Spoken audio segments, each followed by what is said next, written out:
Yeah, Joe. Thursday is Valentine's Day, and I've been trying to think of a special gift that shows how I feel about you and Joanna without being mushy. So, what's your shoe size? 9.5, George. Oh, boy. Are you going to be surprised? Hi, George. Hi, Michael. Nice plaid. Oh. Dick, you know what Thursday is? Valentine's Day. Got any plans for that day? Well, Joanna and I always have a special traditional Valentine's Day dinner. She cooks up a fancy meal, and I lay out a hell of a gorgeous table.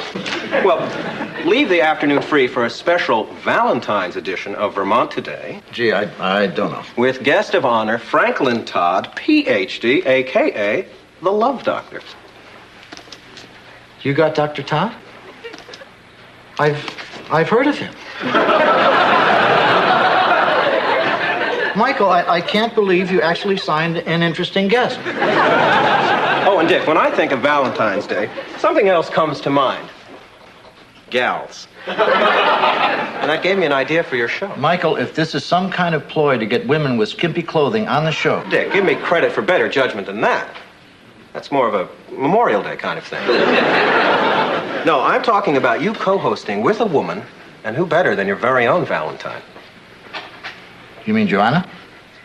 I don't think so. But, Dick, I thought you liked her. I don't want my wife as co-host. It would make me uncomfortable. Dick, I misread you completely. Well, that's all right, Michael. No harm done. Honey, which one of these will look better on television?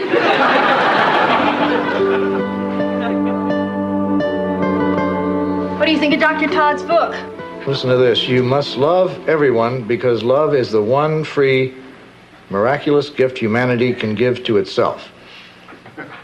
He's like a 100-page Hallmark card. How's this with the dress? Great.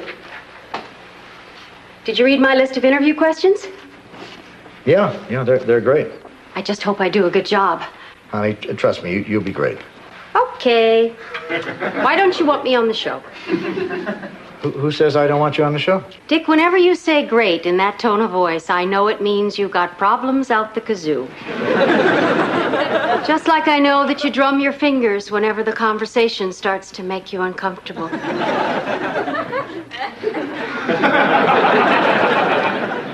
Well, maybe I do have a small problem with your being on the show. Big, small, or small, small? No, it's only because you're my wife.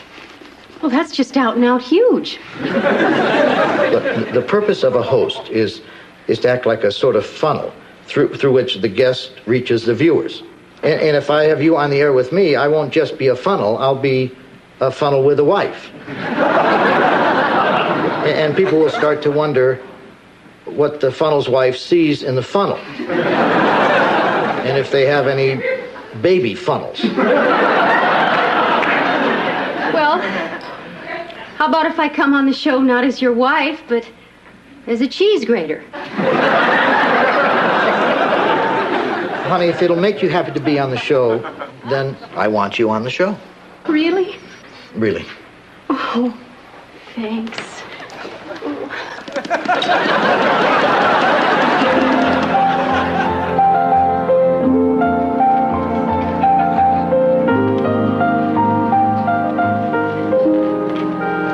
Hello, host. Where's your co? If you mean Joanna, Stephanie took it to the hairdresser. They should be here any minute. Well, call me romantic, but this is my favorite holiday, a time of love and giving and good feelings. Damn, I didn't get Steph a gift. You think I could convince her I forgot Valentine's Day?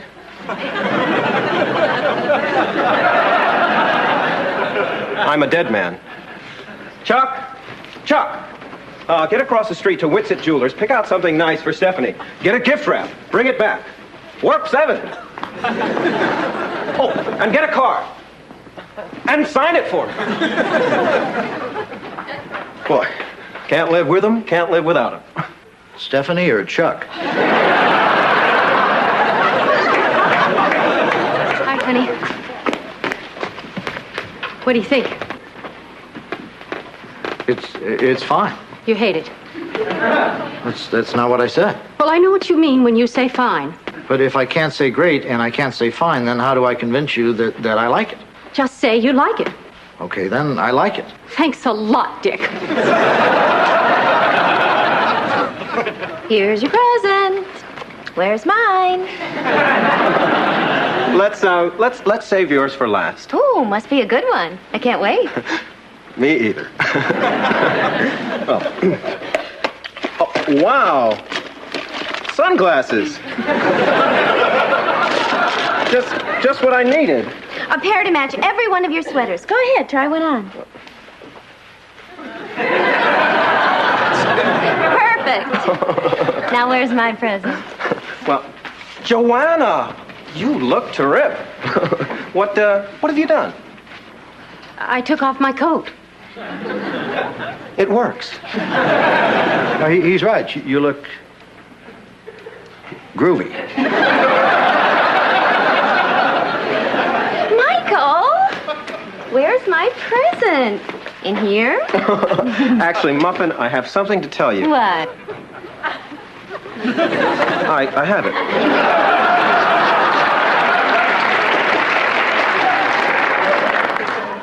It's jewelry. Come and look. Oh, what a pretty card. To the best little bud that ever trod sod.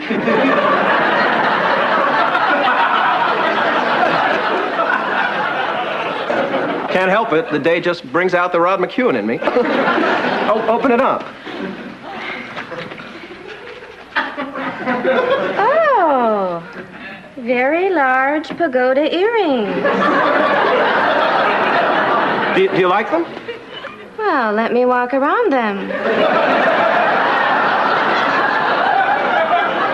I think they're distinctive. Don't you two? Michael, sweet cakes.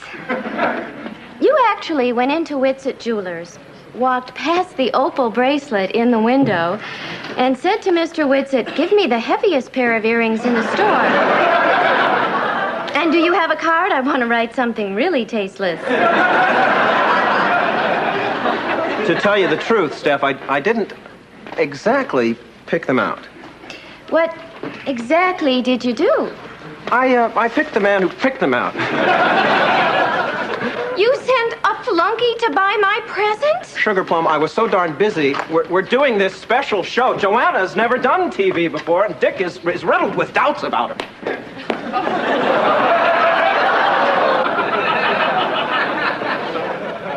Is that true? I don't think the word riddled actually came up. In other words, you lied to me the other night. Hello. You must be Dick Loudon. Oh. I love you. Thank you. You better be the love doctor. This is my wife, Joanna. 1 minute to air. Places, please. And that was Michael's girlfriend, Stephanie. Something's going on here. Could it be love? Oh, yeah. We're riddled with it. Partly we love the beloved, and partly we love the beloved's love. But there's nothing we love to love more than love itself. Can't argue with that. Our guest today is Dr. Franklin Todd, and our topic is, well, love. This might be a good time to open up the phone lines. Joanna, maybe you'd like to tell the viewers how they can call in. There's the phone. Call in.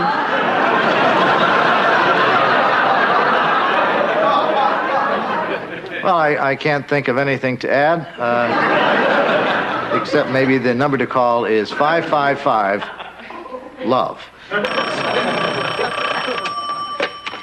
You're on the air. Dick, you and Joanna have been married 18 years.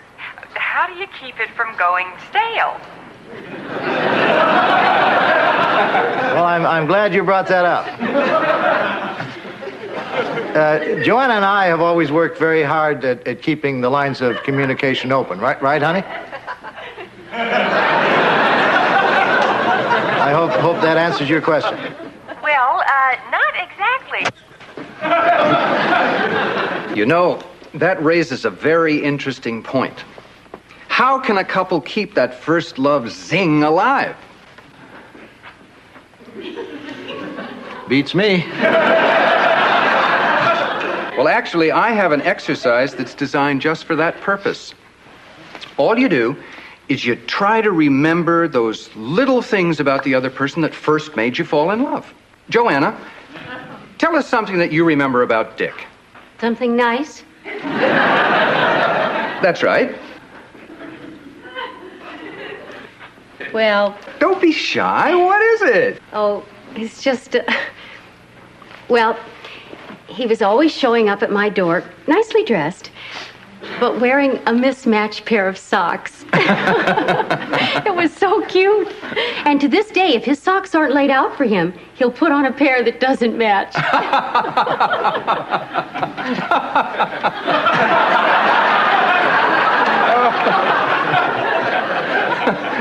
Isn't that wonderful? It's your turn, Dick. Oh, well, that should be easy. Let's see. What? Well, Joanna isn't a squeamish person, but once I went over to help her with spring cleaning, and she was standing on top of this table. Dick. Yeah, it turned out that she was terrified of dust bunnies. Dust bunnies? Yeah, you know those little balls of dust that collect under furniture. She's got a real phobia about them. No, I don't. Oh, come on, honey, it's cute. No, it's not. It's silly, and you're just making a fool of yourself. I see a dust bunny.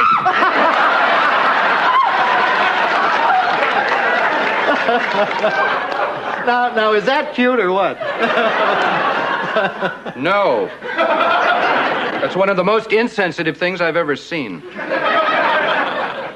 Yeah, see, Joanna understands that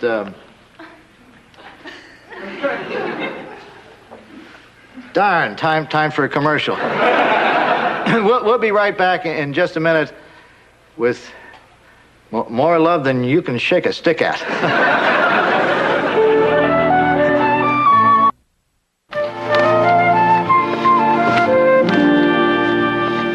Whoa. Boy, Dick, that's the nicest Valentine's Day dinner table you ever set. Yeah, I really knocked myself out. Yeah, I don't blame you. I caught the show. Maybe you should get Joanna a nice gift. Yeah, I did. She's out exchanging it. Well, sit down. Here's something to cheer you up.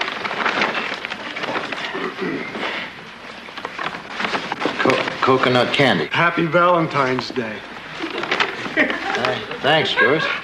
Oh, gee, Dick, you hate coconut candy, don't you? Yeah, George. Well, I like coconut, Dick, so why don't I just take this and give you these? Shoes. Surprise! I really got you with the candy thing, didn't I? Yeah, I walked right into that, George. Thanks, George. Joanna still hates caramels, right? Yeah. Great. Whoa, nice table.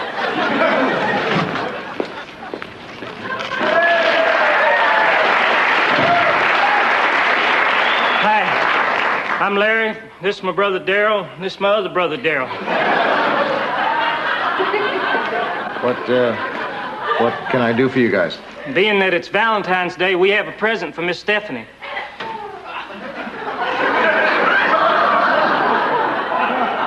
She isn't here right now. That's okay. We don't mind waiting. Ooh, Valentine's shoes. We thought of getting her some, but they've become kind of cliched.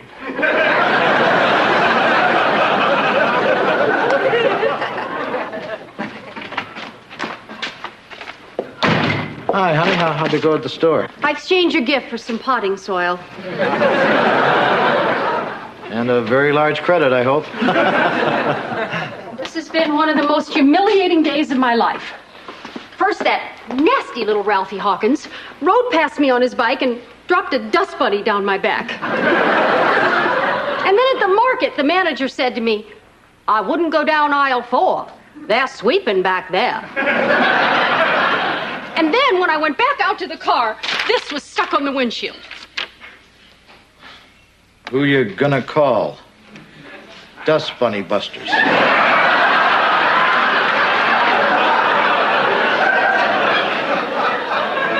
We ain't afraid of no dust bunnies. The whole town is laughing at me. Oh, I got you a present.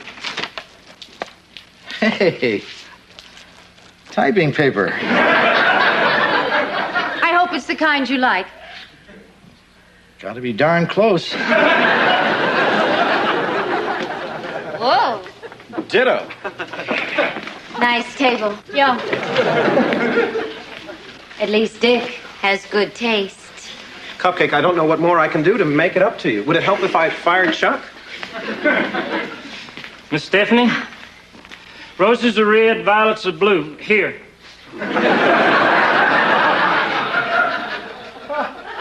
Would you mind reaching in there for me? See, this is a silk dress, and this is my hand.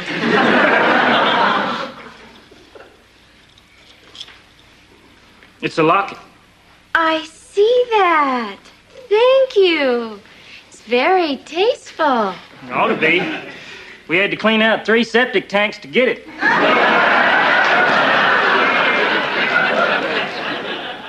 You mean to get the money for it? Okay.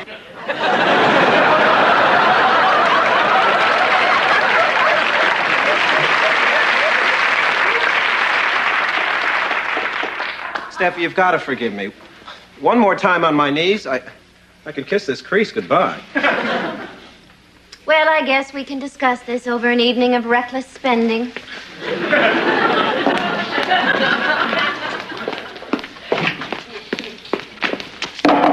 There's your dinner.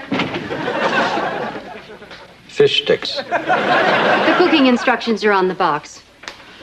Honey, I know how you feel. Oh? Were you the one who was embarrassed in front of thousands of viewers? You're right. What can I do to make it up to you? Nothing. I'm just going to be mad forever.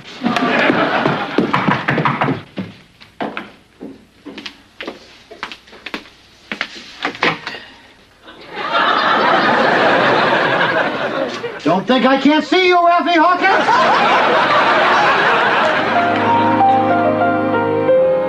Thank you, Ms. Peabody, for that insight into the perils of substitute teaching.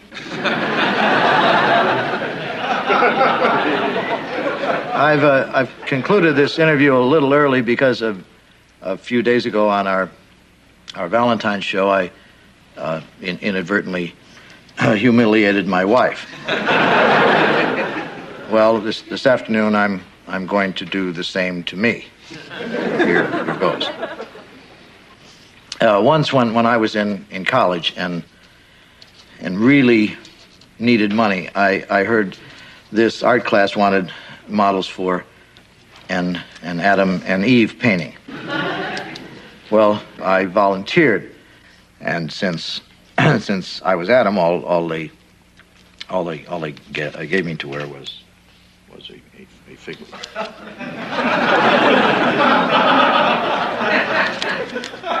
A fig leaf.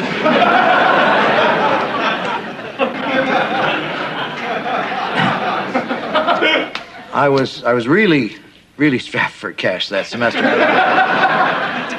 Anyway, when I came out in my costume, the whole class and Eve voted to replace me with a bowl of fruit. And ever since then, I've had what you could call a phobia about art. Well, see you next week on Vermont Today. Joanna, I hope this did the trick. And thank you, Miss Peabody, for being on the show.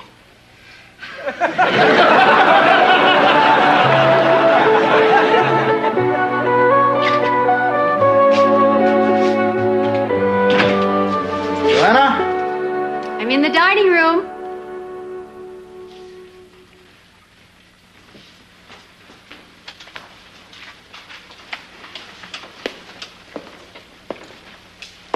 Whoa.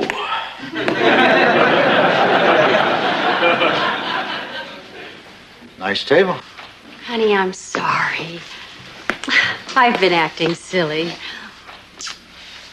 No, you haven't. I finally understand how you felt. Thursday was just a bad day.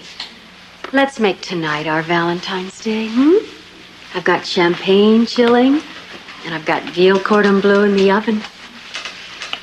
Well, I guess you really appreciated the show today. Oh, there wasn't enough time to make a dinner like this and watch the show.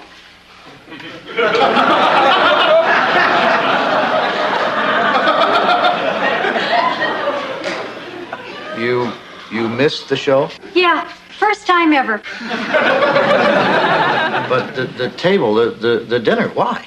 Because I love you. I couldn't stay mad forever. But you said you would. You promised you'd stay mad forever. Dick, did something happen on the show?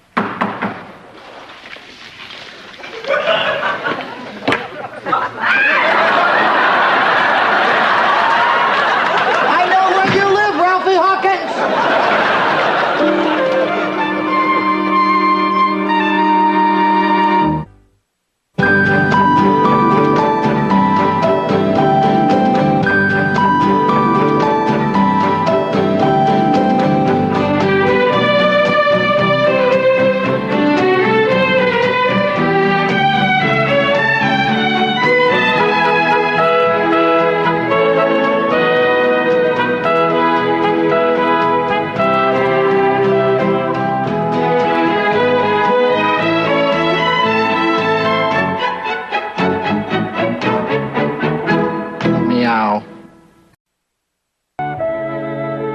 Thank you, Dr. Patterson, for that insight into Eastern New Guinea tribal customs.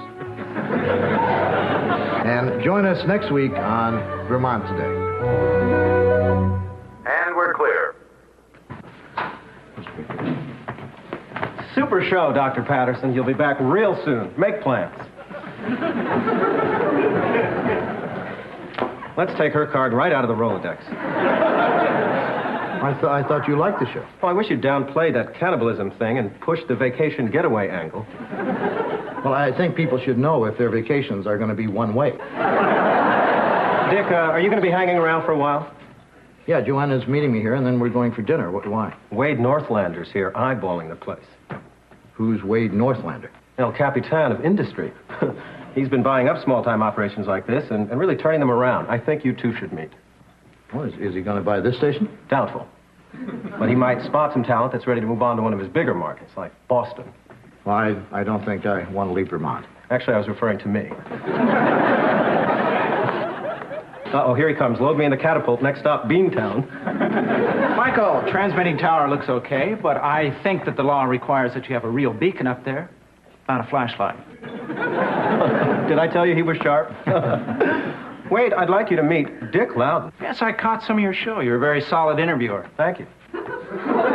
Michael, would you get me an inventory of the station's equipment? I'll have to burn some midnight oil, but no news there. Hi, honey. Oh, hi. Hi, Michael. I'm ready. Can we sneak out early like last week? Cupcake, you know, I'm always here late into the night, nose to the grindstone. Right, Dick? Yeah, that's what keeps it from growing. Wade, this is Dick's lovely wife, Joanna, and my own personal Wonder Woman, Stephanie. Hello. Ladies, this is Wade Northlander, an antitrust suit waiting to happen. Nice to meet you. Pleasure. Michael, I'm going to use your phone. The one of my briefcases on the blink. Oh, I hate when that happens. Lamb chop, spit in my face and call me Cootie. I can't make our date. Death in the family?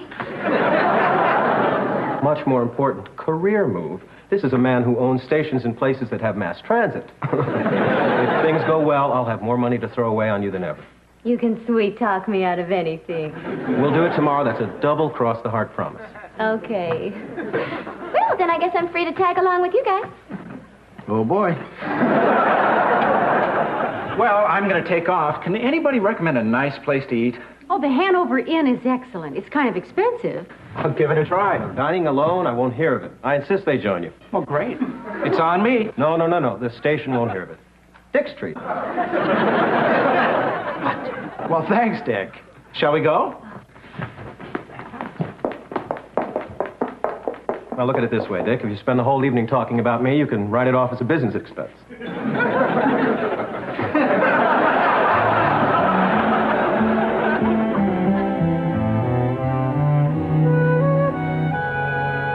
Two's company, three's a blank. 5 letters. How's the crossword puzzle coming, George? Slow. But this is one time I'm not going to give up. Two's company, three's a blank. Three's a blank, blank, blank, blank. I don't get it. George, it's a famous saying. Two's company, three's a... Bunch. Yeah, it fits, thanks. But no more hints after this, okay? But, George... Honey, he wants to do it himself.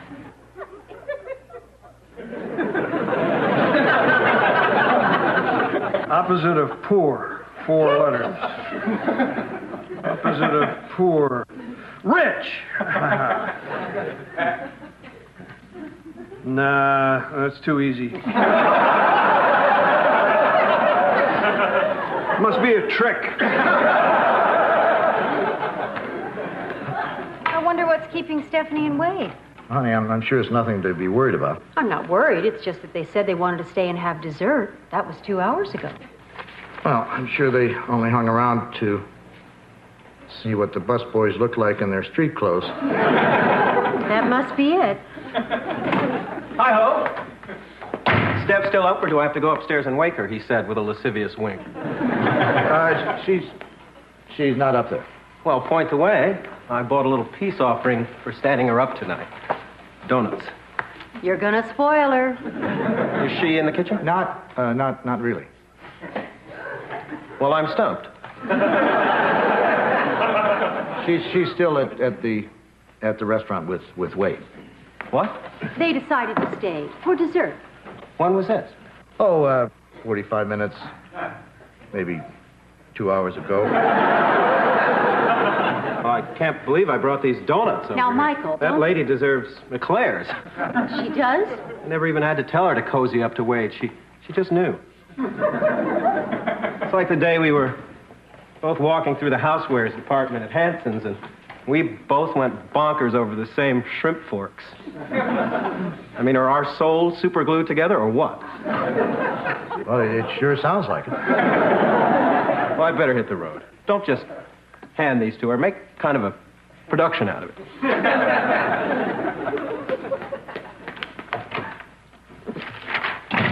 You're gonna have to do the production without me because I'm going to bed.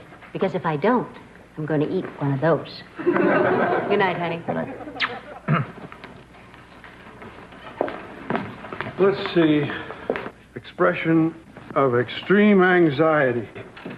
8 letters. Oh, I got that one. Holy cow. Yeah, that's what people say when they're upset. George, it's an 8-letter word. Holy cow is only 7 letters. Oh, expression of extreme anxiety. Oh. Holy cows. George, have you ever heard anyone say that before? No, but I never heard the expression three's a bunch before either. right there in the puzzle. Good night, George. Well, if you're going to turn in, I might as well take this back to the room. 6 letters describing a pig's foot. Smelly. Cloven. Cloven, Cloven, Cloven!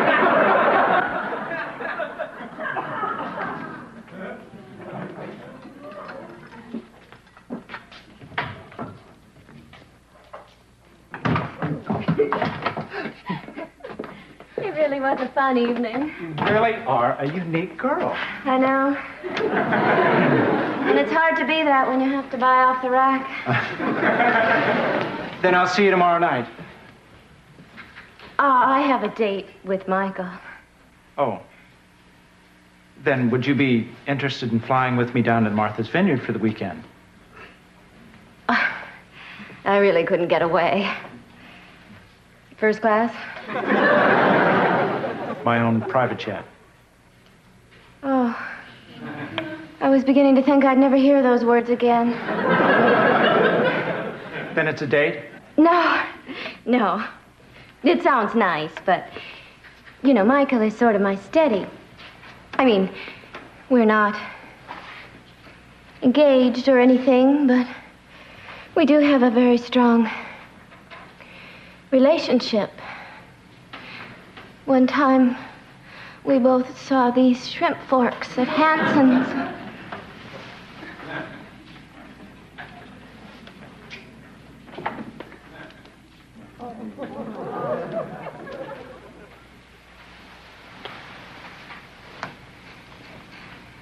I'll call you.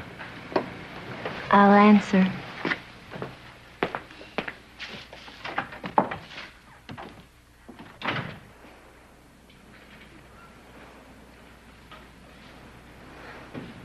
Holy cows.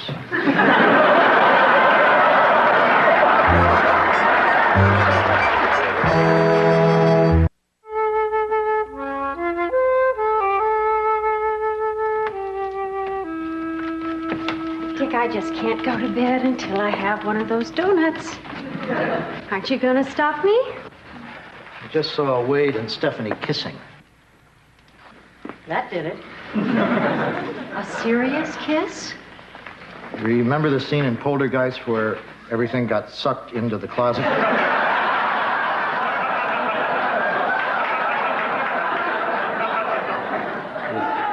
It was a lot like that. Oh, dear. Maybe you should talk to Michael or Stephanie. No way. Why not? Honey, when I was in college, I saw my roommate's fiancée, Susie, go out with another guy, and like a fool, I told him. You did the right thing. No, I didn't, because Susie denied everything, and my roommate accused me of causing trouble because I wanted her for myself. Did you? That's not the point. The point is, they got married anyway, and they never forgave me, and the guy I saw her with put poison ivy in my shorts. And ever since then, I made it a strict rule that I would never meddle in other people's relationships. Honey, that was college. You're in the real world now. Yeah, and Wade is real powerful and real rich, and he probably owns a whole poison ivy plantation of his own.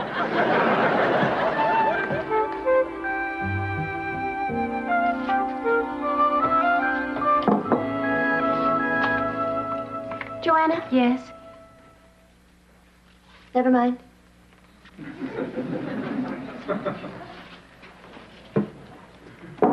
Stephanie? What? Could you hand me that bowl?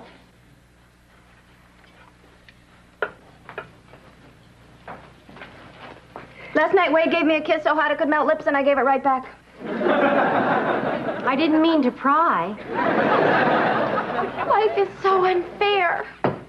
Why couldn't I have met Wade first? Now I have all these stupid feelings for Michael. Okay, come on, let's talk about it. What are your feelings for Michael? Well, when I'm with him, I'm warm, I'm comfortable, I feel loved. And when he crinkles his nose at me, it cracks the paint on my toenails. Okay. What about Wade? Well, when I'm with Wade, he's rich. But how do you feel about him? I feel good that he's rich.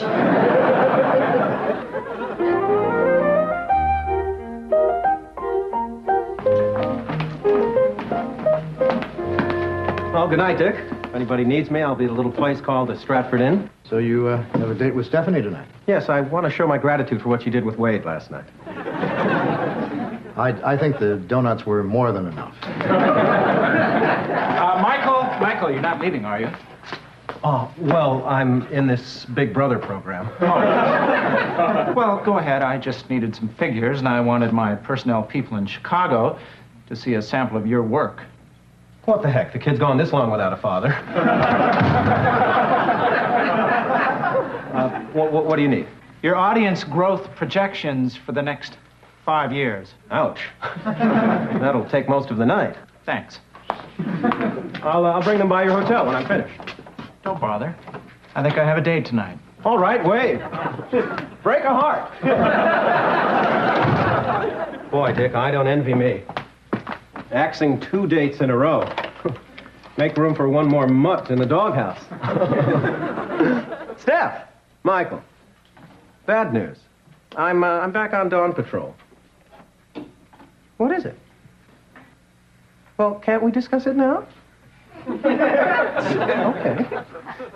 Night, bye-bye. Dick, did Steph say anything to you today? No, why? She says she has something she wants to discuss with me, in person. Sounds serious. I mean, when she doesn't respond to night, bye-bye. Oh, maybe it's my imagination. Michael, I have this very strict rule about never getting involved in people's relationships, but I'm going to bend it slightly, just this once, and then you're on your own. I really think you ought to see Stephanie tonight. No can do, Dick. Let me say one more thing. If you don't see Stephanie tonight, problems could arise.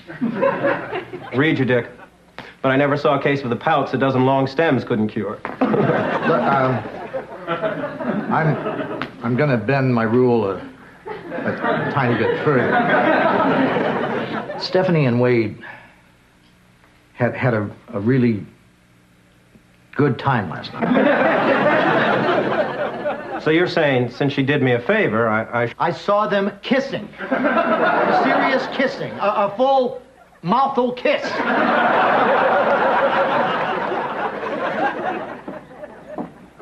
Wow.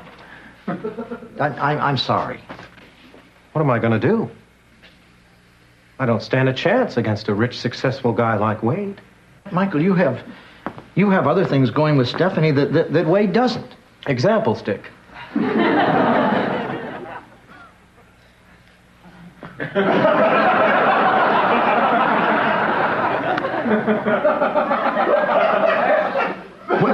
When you went bonkers over the same shrimp forks. Yeah. Well, that's all I need, Dick. I'm going to fight for my woman. I'm going to give Wade a verbal thrashing he won't soon forget. And he can just guess about those audience projections.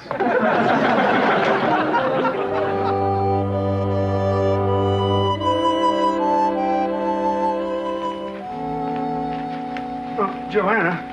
Yes? I've got an answer here I'm not sure of. Have you ever seen that word before? Nivrictum? That's not right, is it? I don't think so. I'm never going to get this thing done. I'm just going to give up. Oh, George. Okay. Well, what I mean is sometimes it helps to put things aside for a little while. Like for a couple of days? Or even longer.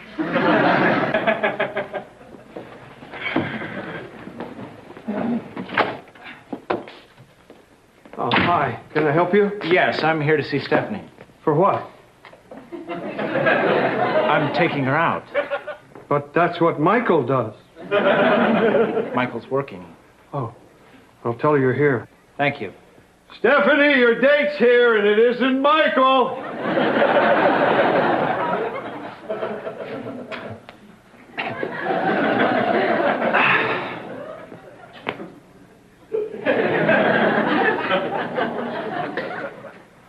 listen, no offense, but as the saying goes, two's company, three's a crowd. It does? Two's company, three's a crowd? Hey, Joanna, guess what?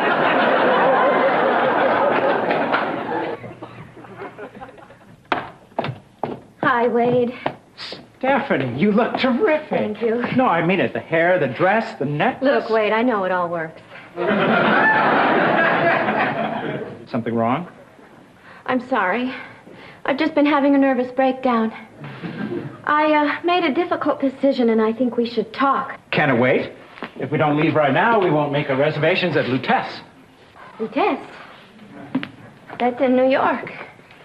Only 55 minutes away, via Air Northlander. Oh, but Wade, couldn't we just sit down for a minute? How about in the limo? It's right outside. A limo? A silver stretch? But really, Wade... Champagne's chilling. And there's a full moon up above those clouds.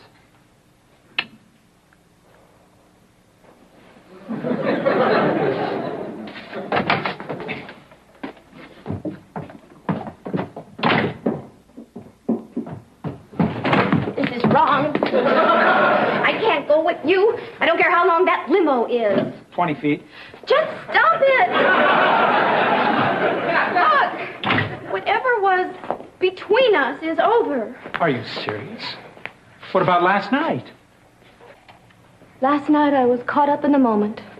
The words private jet always make me lightheaded. I'm sorry. I'm sure someday you'll meet another perfect girl. Northlander! Michael! Hi, Steph. Great dress. Listen, Northlander, Dick just filled me in on your sneaky little scheme, and I'm seriously miffed. Are you? You are nothing but a high-living lowlife, and I never want to see you again. Unless, of course, it's in a professional capacity, in which case I'd be honored to work by your side. Oh, the hell with it. Listen, Northlander, I want you to keep away from my girl. That is, if you still are my girl. I certainly am. All right. For your information, Stephanie was about ready to break it off with me when you barged in. Oh? You mean I just shot my career in the foot for nothing? Bingo. Well, who cares? I wouldn't work with you now, even if the possibility of a job still existed, which it definitely does not, right?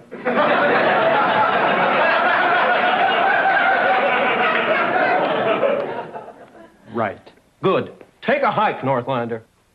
I never hike. I limo. And I wing.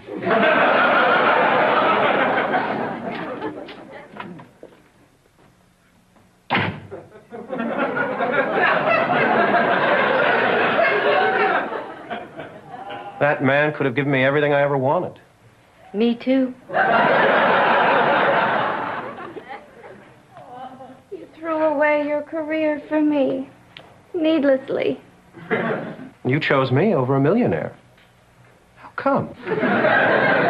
Well, I kept picturing myself in Wade's yacht, Wade's limo, Wade's jet. And I looked perfect. But it was always you sitting next to me. I'm misting up here. I guess when you come right down to it, money and power aren't as important as love. Besides, someday you'll be just as rich as Wade. Right? With you by my side, I'd better.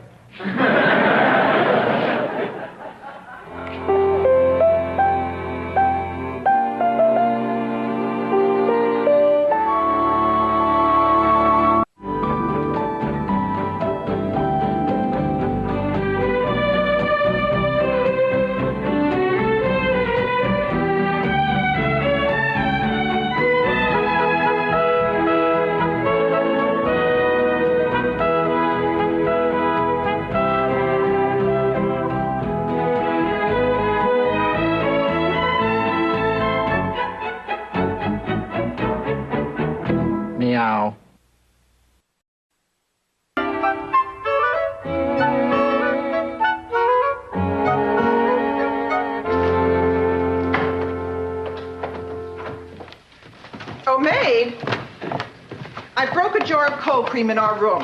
Nasty mess. We'll be out for 15 minutes. Have it done by then.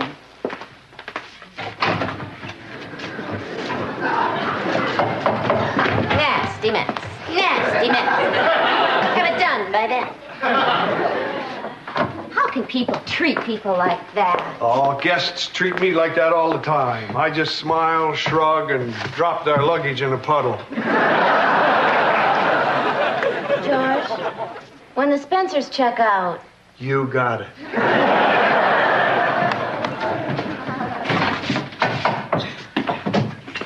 George, where's Joanna? I think she's upstairs. Great. I got a birthday present for her. I hope it's not tomato plants, a spade, and a wide-brimmed hat. That's what I got her. No, it's beautiful crystal wind chimes. Well, good. No overlap. George, would you do me a favor? Would you call Joanna and have her go outside with you, and then I'll hide the present in the attic? Give it up, Dick. She always finds out what your gift is. Well, I'm confident the last 10 years have been a fluke. Go ahead and call her. Joanna! Joanna! Right here, George. What's this box doing on the stairs? Nothing. You didn't open it, did you? No. Sounds like wind chimes. Well, it's not. And it's not for your birthday. And I'm not returning it. Hi, all.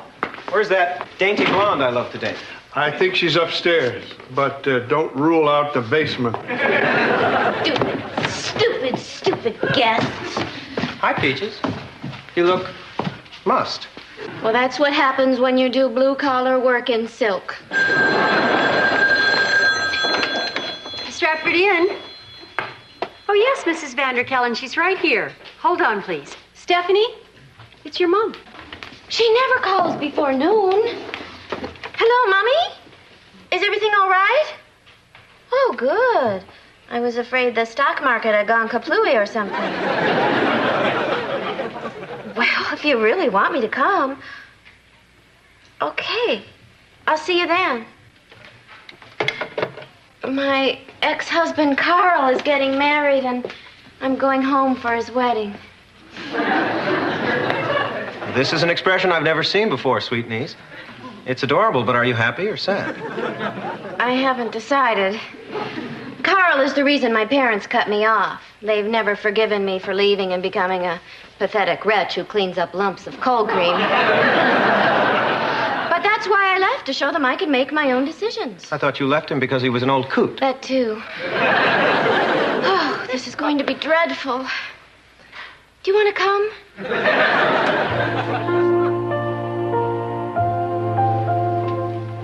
Wow. Thank you, Rose. Please tell Mommy and Daddy we've arrived. Yes, miss. Welcome home. It's been a long time. Oh, God, it's good to be back among mahogany and brass and rich earth tones. Oh, my. Wow. Michael, that's all you've said since we set foot on the ground. Grounds. Wow! Will you give it a rest? I want them to think you're fit for a Vanderkellen, and they won't unless you stop salivating.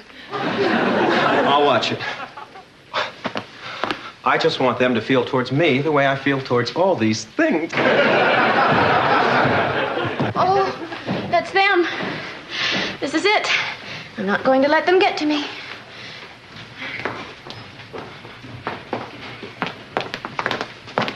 Princess. Daddy!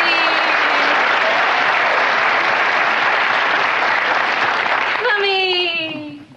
My, it's good to see you. Mommy, Daddy, I'd like you to meet Michael Harris. Michael, how are you? Wow. Likewise. Stephanie, shall I have Rose bring you and your friend something to drink? We've stocked up on Perrier. We have Perrier in Vermont. Well, we weren't implying that you didn't. I just thought you might be thirsty. Well, we're not. Well, then how about a snack? Just because I've been gone 2 years doesn't mean I haven't eaten.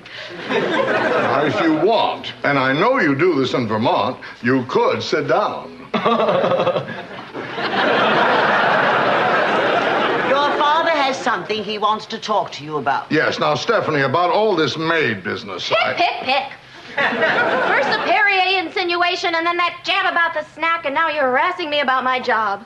What's your next target, my boyfriend? To finish what your father was saying, we were wrong. We were wrong to pressure you to marry Carl. We were wrong to give you an ultimatum. We were wrong to cut you off. Oh. This is a dream, right? No, I agree with your mother. She was wrong, and I wasn't as right as I usually am. We just want you back home where you belong. From now on, no more interfering. What do you say, dear? Well, since you asked nicely, I'll think about it, yes. Well, that's just... Here's $200. This calls for a celebration. Rose, we're ready. Oh, good. You know, cognac is never quite right until it's reached the century mark. Wow. I like this boy. You do? You do? Yes, you sometimes forget to appreciate all the things you have until you see them through the eyes of someone who is agog. Well, my pleasure. Oh, dear. Oh, don't worry about that. A little seltzer while it's still wet. We'll take that right out. See?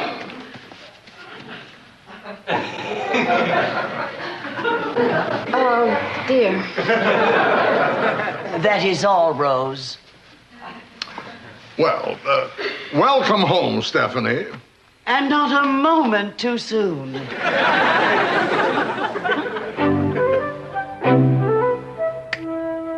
Okay, you can open them. Your room, right? Right. Talk about the lap of luxury. Michael, it's not like I was a spoiled kid. I had to earn everything in this room. I got this for finishing school. And I got this for eating liver. And I got this for not dating a Marine. Hello, all my things. Steffi's back for good. Steph, this is all happening so fast. What does it mean? It means I'm the happiest person in the world. No, what does it mean to me? Michael, what's wrong? You're ruining my mood.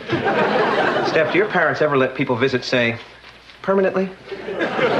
Oh, they do when I say please and look like this. Would you? Oh, Michael, all of these things without you would only be nearly as nice. Oh, Steph, this is one of those moments people capture in country music. Are you happy now? Come in. Would this be a good time for me to unpack your bags? Oh, don't bother. I packed them. I can unpack them. You've changed, miss. I have? Well, my hair's a little curlier. Do you like it?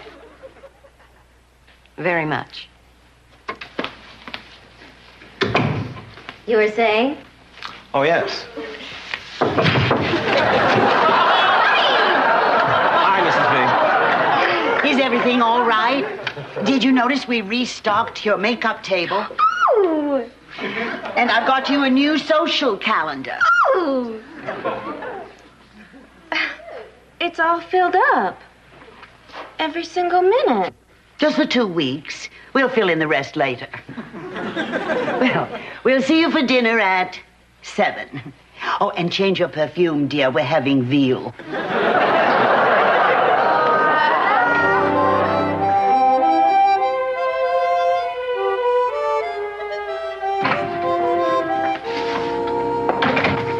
George, where's Joanna?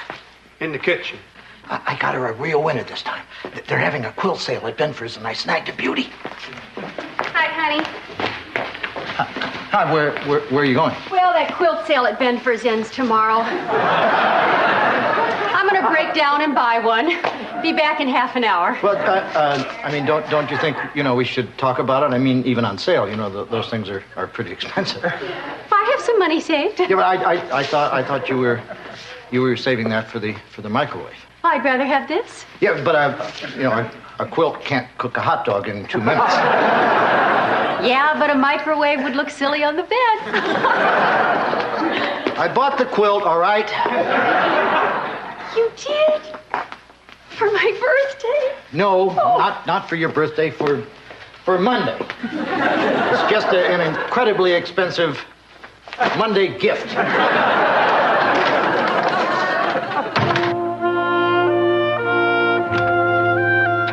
Stephanie, I thought you'd want to toast the bride and groom. Mother, it was uncomfortable enough seeing Carl marry that bimbette without being forced publicly to give them my blessing.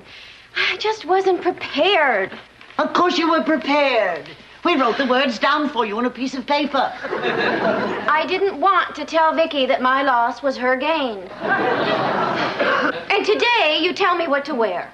Me! Stephanie, you were about to attend the wedding of an ex-husband in sapphires. You and Daddy are still treating me like a child. I thought you liked that. Well, I do. Within reason. I think if this is how it's going to be, Michael and I should leave. Stephanie!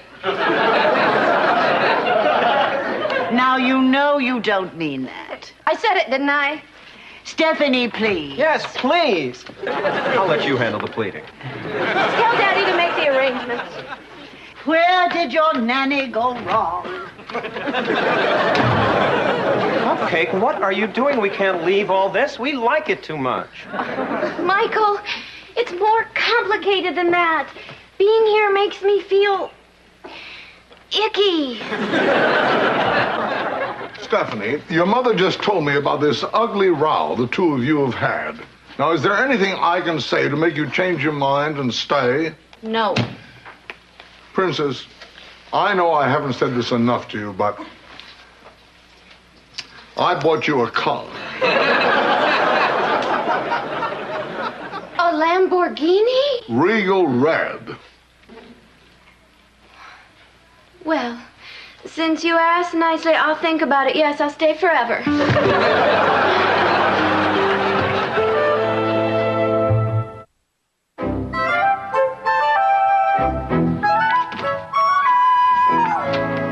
Morning, Steph and crew. Michael, I'm absolutely parched. Draw me a Diet Cola. Oh, Steph, what a day I've had. I've been swimming, and I saw a 3D movie, and I never left this wing. This is a really nice house. You forgot the line. Steph, can we walk around the grounds together today? Not today, Michael. The masseuse is coming at 3 and my seamstress at 4, and after that a bunch of girls invited me over to talk about a bunch of girls who weren't invited over. Boy, wealth. Busy, busy, busy. Listen, Princess, some investors from Athens are arriving next Tuesday, so I've arranged for a tutor to teach you just a few phrases in Greek. So far, I hate it. What would make you like it? Well, that stupid radio station of yours played something that offended me again. Now, Princess, they swore to me they destroyed every version they had of Dadu Ron Ron. Not that. The news. Make them stop. But, sweetheart, we have to broadcast the news. It's the law. Well, can't you do it all in one clump when I'm asleep? I don't think so. Well, I'm not going to learn much Greek if I'm depressed by robberies and killings and shootings. I'll check if there are any regulations about clumping, and your first lesson starts tomorrow. Whoa. Kind of the home version of Let's Make a Deal. Have you ever heard of a straw? Ow! Oh, you stupid. Get out of here and take your torture tools with you. Out! Out! Out! Out! Stephanie, look what I got you. I wanted the jacket. The 3/4 lengths are all the rage this year. I want the jacket! I want the jacket! I want the jacket! I'll get you both. Steph, can we talk? If it's brief. I couldn't help noticing. This place has changed us. It's made me happy. Seems to be making you more assertive. Self-confident. Childlike. Childish. And basically, mean. But you wear it well.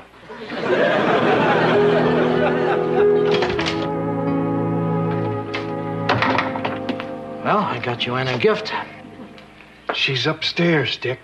But don't worry, George. This time I got her a present that she can't see, hear, or touch. I'm stumped. Well, I phoned this astronomical society, and I had a star named after her. Up somewhere between Polaris and Sirius is going to be Joanna. Wow, but you can see stars. Not this baby. Not without a seriously powerful telescope. Boy, she'll like that. That's not important, George. What is important is that she will never guess it. I will never guess what. I bought you a birthday present that you will never guess. Never. Honey, I don't want to guess. Okay, I'll give you clues. You can't see it or touch it. I haven't got the foggiest idea. Oh, sure. I finally come up with a present that you can't possibly guess, and you won't even give me the simple pleasure of guessing wrong. You got me a block of air. Wrong, incorrect, way off. Beep. Good. You had one of those stars named after me. Whoa. Uh-oh. Oh, yeah? Just try to guess which one.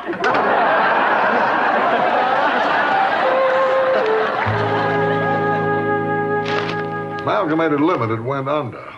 Something you did? I think so. Mummy, your manicurist was supposed to match the polish to my dress, and look at this. Well, we'll just give you a new dress. I want to wear this one. Oh, damn stupid coffee. Rose! Don't worry. All you do with a coffee stain is use a little salt and cold water to keep it from setting. What? I was saying this will come right out with a little salt and I don't cold water. care how you do it. Just clean the nasty mess. Yes, ma'am. If the dress is all right, I'll get you a new manicurist. Rose! I'm sorry I snapped. That's all right. What has happened to me? How could I treat her like that? You're just being Stephanie. I am? But I yelled at her. Well, you've always been high-strung and demanding. You have those high Vanderkellen standards. But I'm such a snot. Oh, darling, nobody minds. I do. I don't think I should stay here anymore. What? Well, sweetheart, we've been over this already. Haven't you been enjoying your little Lamborghini? Yes. But I think I need to go back to Vermont. Preferably in the Lamborghini. Until I decide who it is I want to be. Well, that's easy. You want to be our Stephanie. Richer than all get out. No, I don't. I mean, well, I want to be rich beyond belief. That's a given. But I really can't stand how I get when I'm in this house. We'll go to the house in Aruba. No, it's not the house. It's us. How can I fix it? What does my little girl want? She wants to be independent. She wants to go back to Vermont. She wants an answer about the Lamborghini. Lamborghini is yours whenever you're here. Fine. Maybe I'll visit it sometime. Bring the limo around right away. Please. Are you serious? There won't be time to pack. Send our bags. Stop her. He can't. Not this time. Boy, grass courts are the way to go.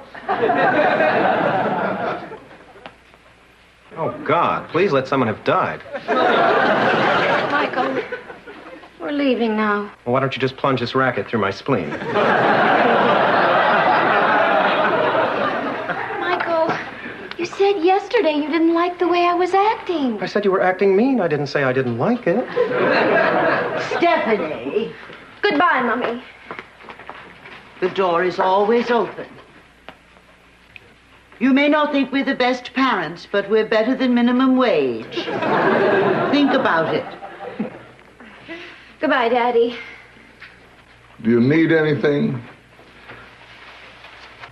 Just a hug.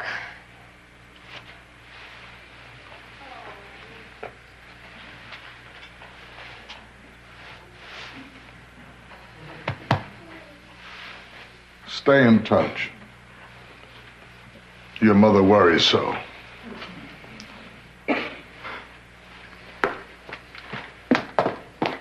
I'm going to miss you all so much.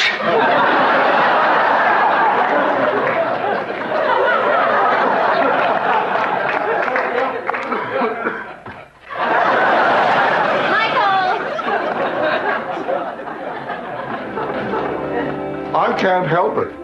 I like that boy.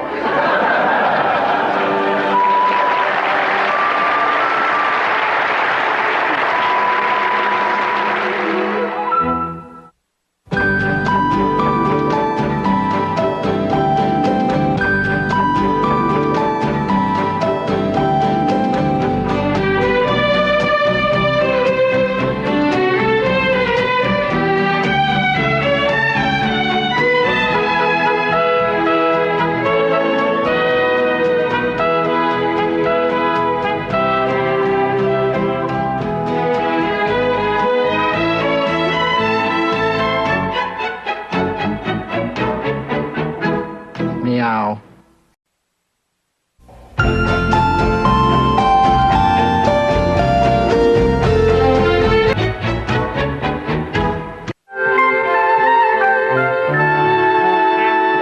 I quit. I can't write this book on making pillows. I'm out of patience. I'm out of time. And if I inhale one more feather, I'm going to officially qualify as a mattress.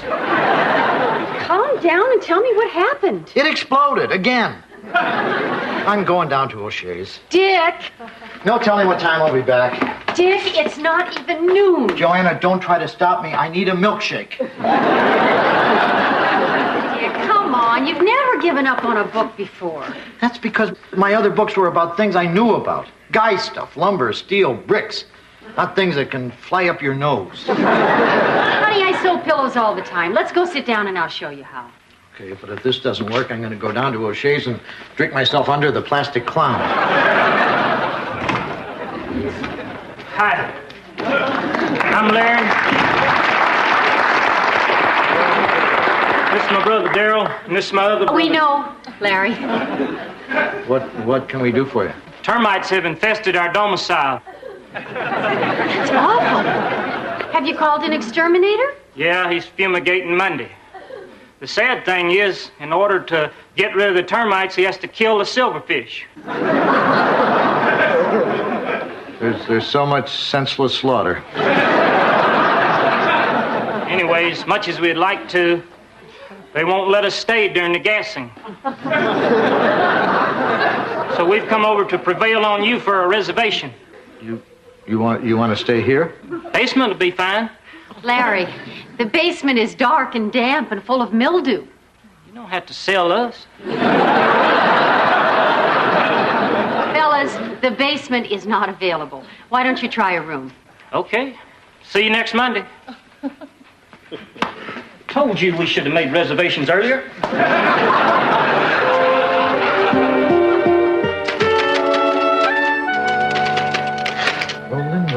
Rolling. Here. I finished the 2 pillows. Oh, thanks, honey, for being such a big help all this week. Wow, you're up to page 68. That's great. Here it comes. You want to do it this time? Oh, could I? Rolling. That is fun. Thanks. Well, you earned it. I never could have finished this book without your help. You know, maybe I should put your name on the book too. Okay. Oh, okay, what? Okay, I accept. I'd love to have my name on the book. Thank you, honey. That is so you. It is? Yes. Unless you didn't mean it. No, of course I meant it. If I didn't mean it, I shouldn't have said it. George, guess what? Dick's going to share writing credit with me on his book. Oh, that's terrific. That's so him. Joanna. Dick, Joanna just told me the good news. And don't worry. The fact that you didn't write this book by yourself doesn't make you any smaller in my eyes. If anything, I think the same of you. Thanks, George. Hi, all. Ty and Randy are back. Did you have a good time skating? Are you kidding? How could we not have a good time looking this cute? And going like this? Guess what? Dick's making me co-author on his book. Oh, is that exciting? Yes. Oh, wait a minute. That is exciting. That means your picture will be in the back cover. I guess so. Will it? Well, if I didn't want your face on the back cover, then I wouldn't have put your name on the front. Why, congrats, Joanna. What a plum for you. Dick, what a touching gesture. Oh, I'll get that. You're burned out, right? No. Well, good, because I wouldn't want this teaming up business to spill over into the show. There's no budget for a co-host. There's no need for a co-host. Or budget. Michael, do you want to go make some cocoa? Yes, he does. Yes, I do. Dick, I know how it feels to be burnt out. There was a time in my life when I thought I'd never open another drain. But to make a long story short, I did. That was the people in room 5. They need more towels, and they said it was very sweet of you to share credit with me on the book. Hi, I'm Larry, party of 3. Yes, we know, Larry. We have a room ready for you. Guys, we don't allow pets. He ain't a pet. He's our travel alarm.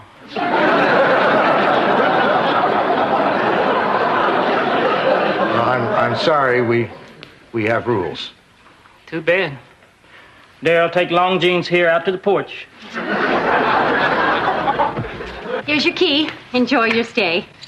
Okay. Confidentially, we never stayed at an inn before. Exactly how are we supposed to comport ourselves? Just the way you would at home. Our home. I guess we could give it a shake. I suppose the polite thing is to say hi to the neighbors. Hi, I'm Larry. This is my brother Darryl. Guys!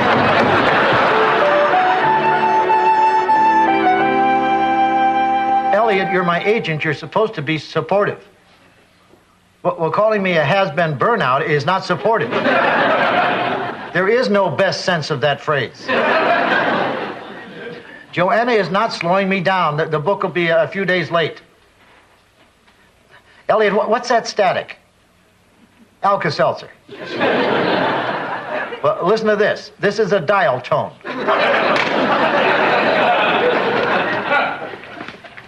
Hi, honey. I read the book. What's the verdict? Oh, it's wonderful.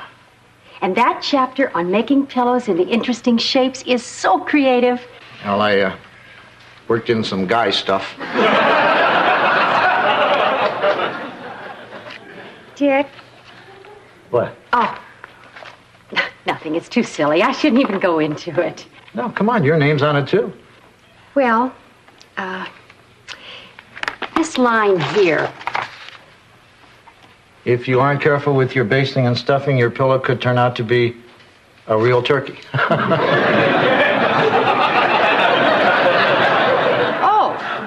Oh, it's supposed to be funny.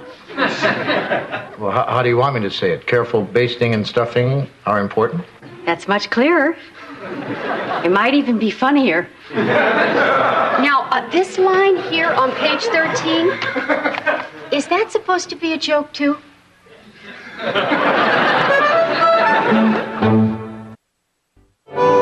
Honey, I was thinking that here on page 73, we could... You skipped page 72. I like 72. I just have a little problem with this pep talk. Pep talk? Yeah. If you get discouraged, don't take a powder, take a break. That's a phrase that I've used in all my books. It's like an old friend. Old friends can be tiresome if they stay too long. And it's awfully precious. My books are not precious. I don't write precious. There is nothing precious about me. Maybe I should come back later to discuss the dedication. You have notes on the dedication? Well, I didn't think you'd be dedicating this one to me. Bingo. I just thought it would be sweet if we dedicated it to my Aunt Lillian. The one who tried to kill me? Dick, she's a lonely old woman. You were stealing her favorite niece, and the lawnmower just got away from her. What am I supposed to say? To Lillian, thanks for veering? Well, you may not get along with her, but I love her. She didn't mow you. And she's not going in the book. That's the dumbest thing you've said tonight. Are you saying my suggestions are dumb? Bingo. Well, then, take my name off the book. No. No? I put your name on the book to be nice. And it's going to stay there whether you like it or not. Well, you can take your pillow book and stuff it. Is that supposed to be a joke?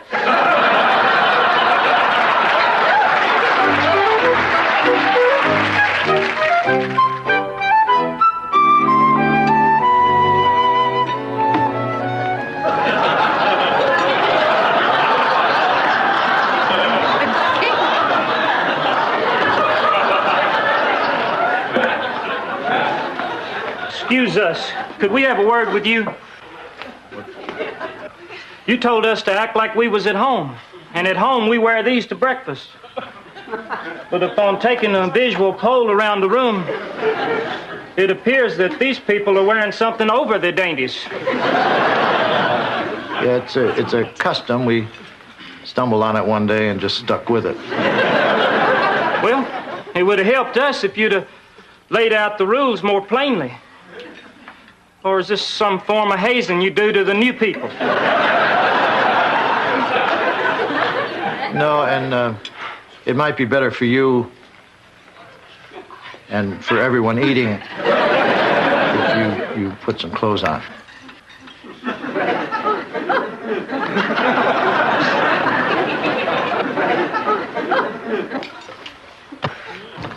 And boy, cornflakes again. Like some tiresome old friend. Well, would you rather eat these old friends or wear them? Morning, all. What a day. Oh, boy, cornflakes. Never get enough of those. If you don't mind, dear, could you possibly pass me the sugar? Certainly, dear. But a simple please pass the sugar would have been less wordy, and you would have had your sugar sooner. I could eat in the kitchen if... George, you're a reasonable man. Uh-oh. No, George, we just want your opinion on something. Which of these two sentences do you think is better? If you're not careful with your basting and stuffing, your pillow could turn out to be a real turkey. Or, careful basting and stuffing are important. I like them both exactly the same, and I will eat in the kitchen. Joanna, here's a list of photographers for your book cover. The first 10 are my regulars. The other 9 are just jockeying for my business. Oh, Dick, I haven't forgotten the burnout crisis. On the flip side, here's a list of co-hosts we can afford. They are all willing to go halvesies on your salary. I do not have a burnout crisis. If you don't mind, that's my list of photographers for the cover. I didn't think you wanted to be on the book. I thought someone was making me be on the book. Whoa, looks like we've just stumbled into an episode of The Bickersons. Yeah, Dick and Joanna, some people in this room are still in love. Let's try and set an example for the next generation of guys and dolls. Well, I hope you're satisfied. You just drove them out of the room. I'm surprised you didn't want to share credit for that. Sometimes I wonder if my Aunt Lillian didn't have the right idea. Dick, great to see you. Why aren't you writing? Elliot, what are you doing here? The publisher wants Pillow Talk now, so I came up to get it. Well, you didn't have to do this. Dick, you're my client. I'm involved. I care. And this way I can write off my ski weekend. So hand over that little monster. I can't. My collaborator and I are having some artistic differences. Oh, God. Well, now what are we going to do? Elliot, Joanna and I will work it out. She just wants to make a few changes, and I'd rather die first. Dick, you're obviously too emotionally involved. What you need is a disinterested third party to read that book and then make a final decision. Are you volunteering? Yo. Well, that sure would get this over with. I don't think Joanna would go along with it. The best I can do is talk to her. All right, do what you have to. But if you have any problems, just remember, I care, I'm involved. I'm late for the slopes. Elliot is here. He wants the book. Fine. Give it to him. Look, I want to be fair. He offered to read the book and decide. That's supposed to be fair? Your agent? Your friend? He doesn't care what I think. All I ever get to say to him is, I'm fine. You're fine. Yes. He says, how are you? I say, I'm fine, and he's on to someone else. This isn't as bad as it looks. I've known Elliot for 15 years. He'd sell me down the river like that. And that's supposed to make me trust him? Yeah, because he'd sell you down the river like that, too. And that's good? No, but it's fair. You have a way with gibberish, you know that? Okay, let's show him the manuscript. I'll go upstairs and get my copy. Miss Joanna? Larry, Darryl. You guys going back in? No, sir. We ain't showing our faces in that room again. Them folks have seen us down to our essence. I'm afraid the embarrassment has set Darryl back a couple of years. Well, you shouldn't really take it so hard. Or you shouldn't.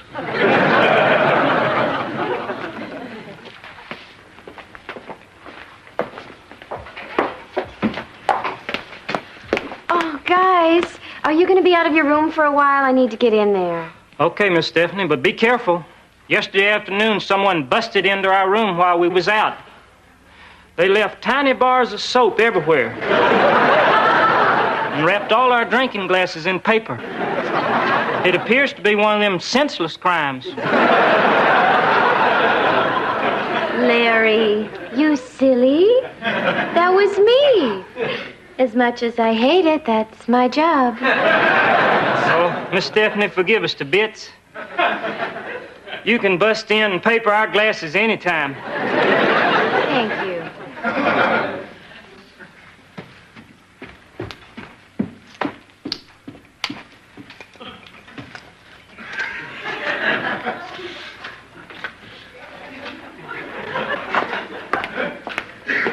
Guys, we prefer you didn't whittle in here. Did you ever consider posting all these rules?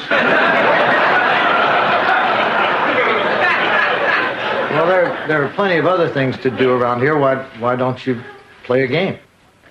George, why don't you show the guys how to play Monopoly? Sure thing.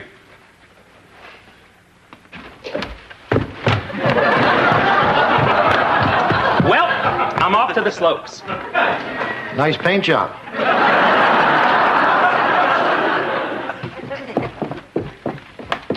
Okay, here it is. Joanna, how are you? I'm fine. Well, Dick, gotta ski down. Elliot, Joanna and I have decided to take you up on your offer. Here's Dick's manuscript with my changes. Great, I'll read it when I get back. Oh, and if this suit does its job, I may have a female friend to help me turn the pages.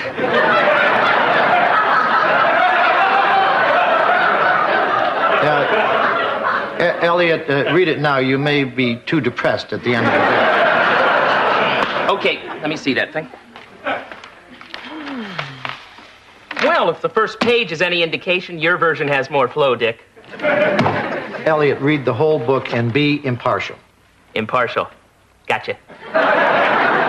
When I say impartial, I mean impartial. Right, Dick. Elliot, where are your damn ears? Listen to me. We want a fair, unbiased reading of the book. Well, if you mean it, Dick, I'm gonna need some Alka-Seltzer. There's some in there. What about water? Rough it.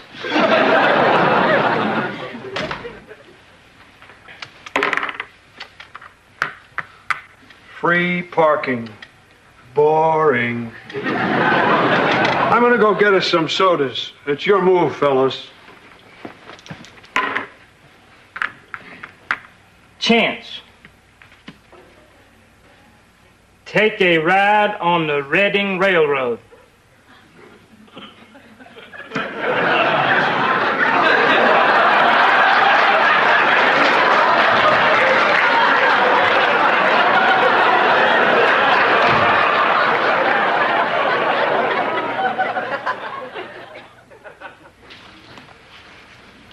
Dick? No matter how this thing turns out, I want you to know that what you did with Elliot was precious. Don't start up with me. No, good precious. You made him be impartial. Well, you raised some points that deserve to be considered fairly. Some. Well, maybe I did get a little carried away, but when you put my name on the book, it made me want to leave my mark on it. You left your mark on every page but 72. Don't start up with me. Okay.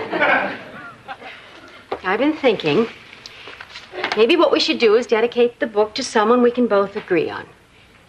What about my cousin Edith? Oh, that's right, you don't like her either. No, Edith's all right.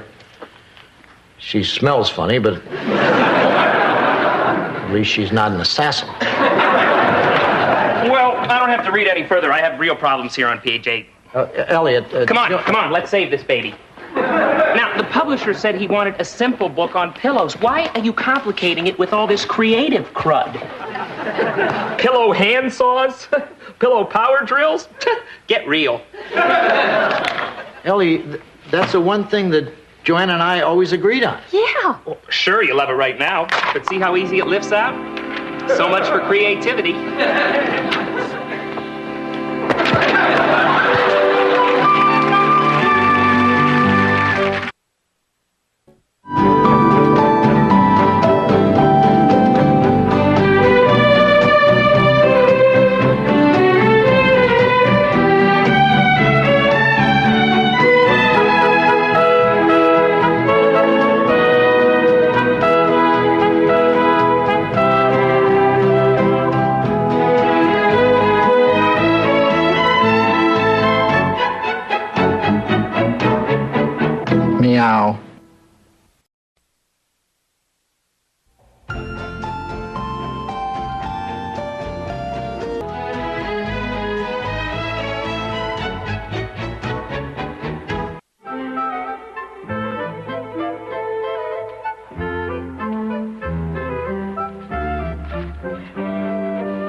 some hot chocolate. Oh, great, honey. Just pour it in my boots, will you?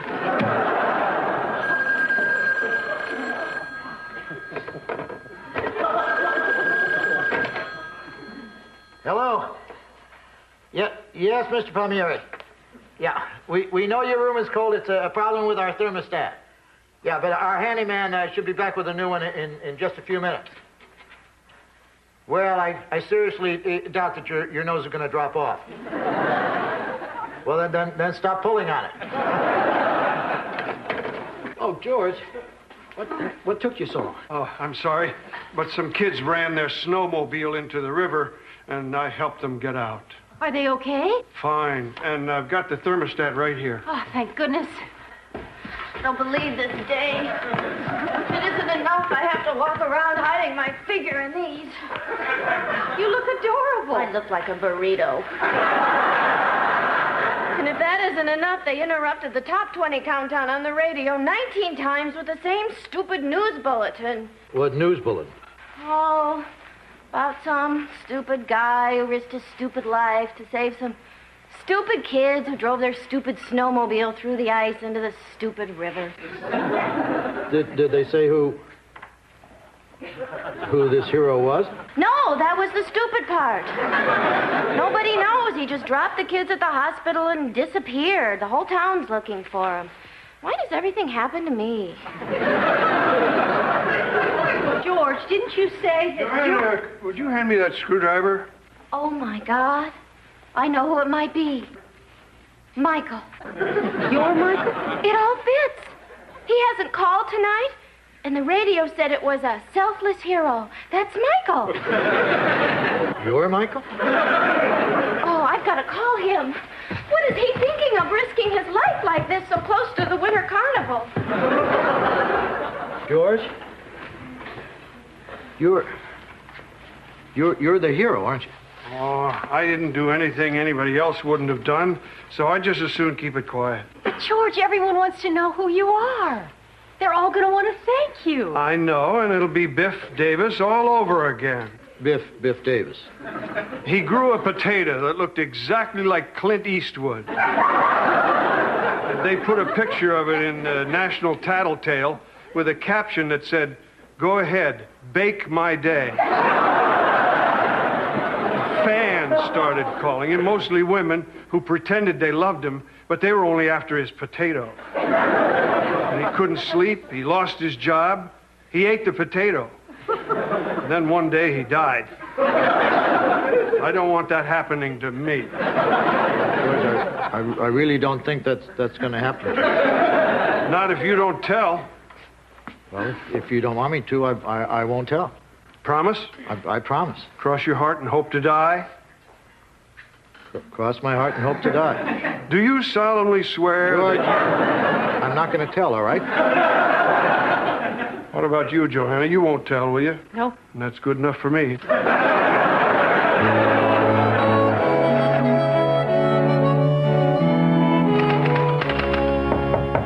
Come in. You'll be relieved to know I talked to Michael, and he didn't pull those kids out of the river. Really? Luckily enough, at the time, he was in his weekly session at the tanning salon. Thank God for narcissistic pastimes. Dick, Jim and Chester want to talk to us. Dick, we just gotta find this hero fella. If it helps any, he's not a sun-bronzed Adonis. The whole town is abuzz. The man does this courageous deed and then just disappears. Everyone wants to show their gratitude to this noble Samaritan. Yeah, we thought we could smoke him out with some cash. We've been talking to the merchants in town, and they're all putting up some reward money. Well, it's just possible, you know, he's a shy man who prefers to remain anonymous. You saying you don't want to put up any money? No. I'll make a contribution. What is everyone else giving? 50, 100? Well, most people are giving 5, but that 100 sounds good. Okay, if I use the phone, I want to find out how much the other guys have raised. Help yourself.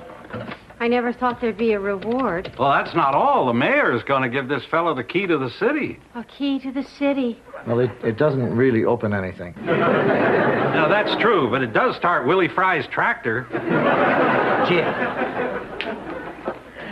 We've got to say something. Honey, if we tell, it's going to be Biff Davis's potato all over again. I mean, can you live with that? Yeah. Well, Mr. Anonymous just came forward to claim his reward. He did. That's wonderful. Yeah, who would have guessed it was Crazy Ollie? Crazy Ollie? Yeah. But that's the man who spends his days directing traffic. In wooden shoes and a band uniform. That's the one. So, Dick, if you'd care to write that check. Well, wait a minute. I mean, don't you think you ought to investigate this before you turn the money over? Comes out of the mouth a lot easier than the wallet, eh, Dick? No, I'm just saying I don't think it's prudent to take the word of a man whose first name is Crazy. And also, I don't think it's a good idea to give him money and a key to drive heavy farm equipment. Oh, he won't need a tractor, Dick. Hank Capwell's going to lend him a brand new Cadillac. The car that talks to you? Honey. And they're dedicating the new teeter-totter in the schoolyard in Crazy Ollie's name. What is Crazy Ollie's name? Well, whatever it is, it'll live on. Because when tales of heroes are told, this whole town will remember the name. George Utley. Huh? George? Dick. We promised we wouldn't say anything, but he told us the whole story. He saved those kids. Oh.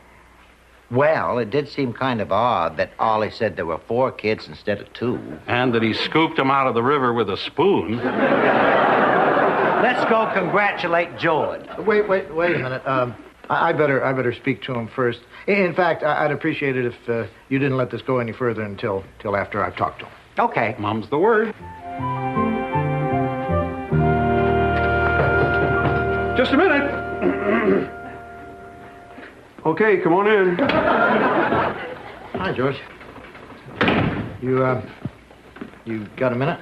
Yeah, sure thing. I was just folding my laundry. I love the smell of fresh laundry. Here, take a whiff. Is that sunshine in your nose or what? Close enough. Grab that end, would you? George, remember how you wanted it kept a secret how you saved those kids? Yeah, that's the plan. Well, I had to move to Plan B. What's Plan B? That's where I opened my big mouth and spilled the whole story to Jim and Chester. Bad plan. Well, you might like it, George. I mean, they want to give you money and a key to the city and a car that talks. Dick, did the Biff Davis story mean nothing? You're right. I'm sorry, George. Life can sure turn on you fast. George, it may not be as bad as you think. Jim and Chester promised not to tell anyone until I said it was okay. I'll call him and tell him to keep the lid on. Mr. Utley, why did you wait so long to come forward? How does it feel to be a hero? Did the reward have anything to do with it? You're not going to run for town council on it.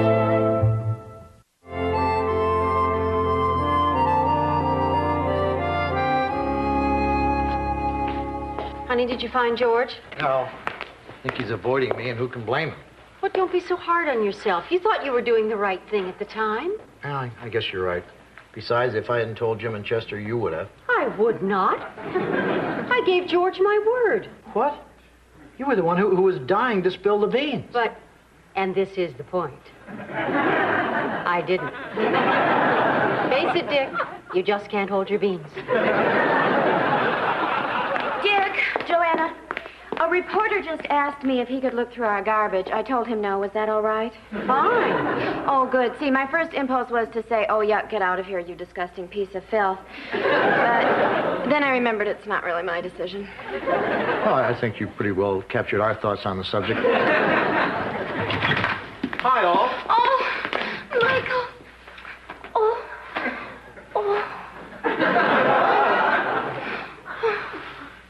That was well worth the rumple. Oh, I'm sorry. It's just that when I remember the other night, it gives me the goosies. To think if you had left that tanning salon just an hour earlier, gone home by a different route, and hadn't had the radio on too loud to hear the cries, it might have been you who dove into that river, and I could have lost you. I'm still shaking. Yeah, promise us you'll never take a chance like that again. Well, this calls for a celebration. I'm going to go moisturize this face and make you glad you didn't do anything foolish. Great. Oh, Dick, what pops into your mind when I say the greatest show on earth? The circus. Wrong. Vermont Today, starring Dick Loudon, with this Sunday's guest, George Utley.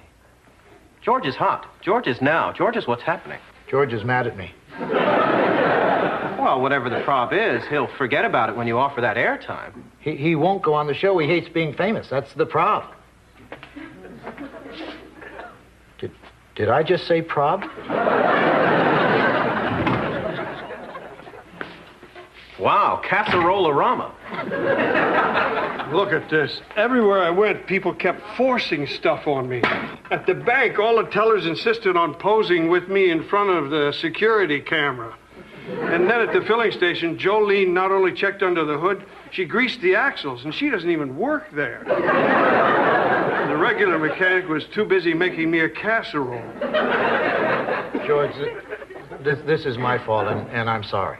It was the best day of my life. It was. George, how would you like to appear on Vermont Today? I'd love it. You would? Thanks, Dick. You're the best friend I ever had. I am? None of this would have happened if you hadn't spilled the beans.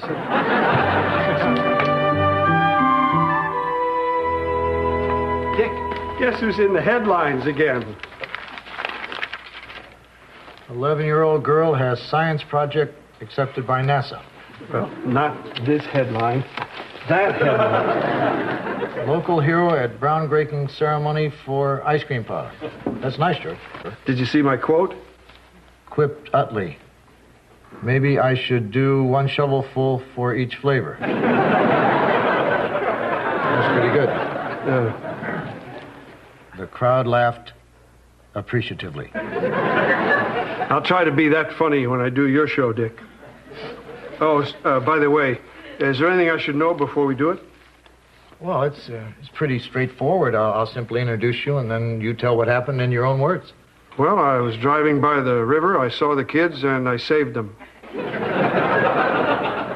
And then maybe I'll try to draw you out a little bit. Hi, guys. George, I need to talk to Dick for a moment about Vermont Today. Oh, good. George, don't I hear some kids going through the ice somewhere? Oh, you want me to leave, right? If it's okay. Well, I do have a lot of thank you for the casserole notes to write. They don't make a card for that, you know. Dick, have you heard about this Kelly Hepplewhite kid, the one who's got a science project going up on the space shuttle? Yeah, she's in the paper today. Paper today, your show Sunday. Here's the poop on the tyke. Michael, wait. This Sunday? Problem, Dick? This Sunday is George's show. Kelly can do our show next week. Dick, if it were up to me, hey, perfect solution. But she's off to the Space Center Monday, then onto the coast and Merv. As for George, he's pretty much here whenever we need him. Either George goes on the show, or I don't. Well, this smacks of ultimatum. Yeah. Well, okay, Dick, it's your show. That's why we call it Vermont Today.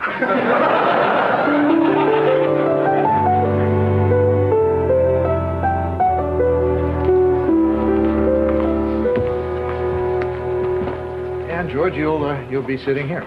Oh, maybe I should tell you, sometime during the program I might make a mistake. I thought I'd get us on one of those blooper shows.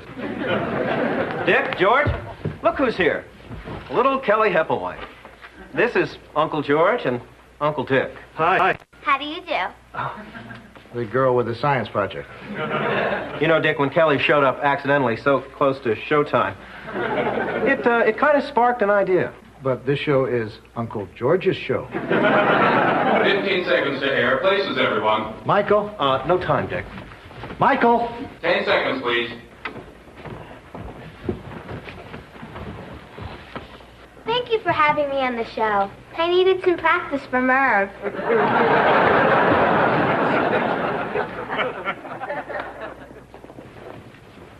And now, it's Vermont Today, starring Dick Loudon, with today's special guest, science whiz little Kelly Hepplewhite. Hi, I'm Dick Loudon. Our really special guest is a renowned local hero you've been hearing so much about, the man who risked his life to save 2 children from an icy river, George Utley. We're also joined by Kelly Hepplewhite, who has some science project that NASA's apparently interested in. Interested? They chose me out of 4,000 kids.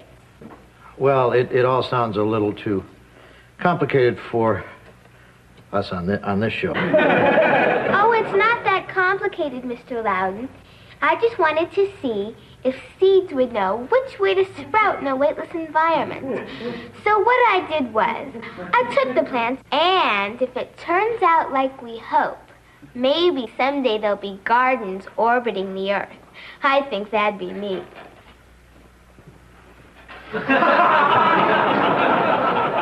Well, it really is simple when you break it down into sections and subsections.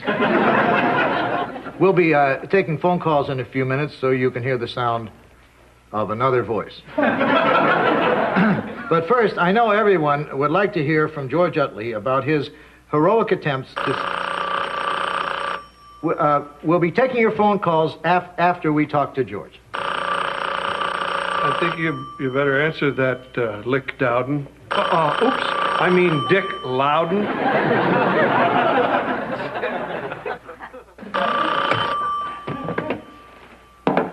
This is Dick Loudon, Vermont Today. Hello, Kelly? Yes? Don't all seeds sprout towards the sun? Well, everything changes when it's weightless, like in space. You know, see when the pull-up- it's interesting. Weightlessness is not unlike a feeling a person gets when they're submerged in icy water. Isn't that true, George? Gee, Dick, I was in and out so fast I really wouldn't know.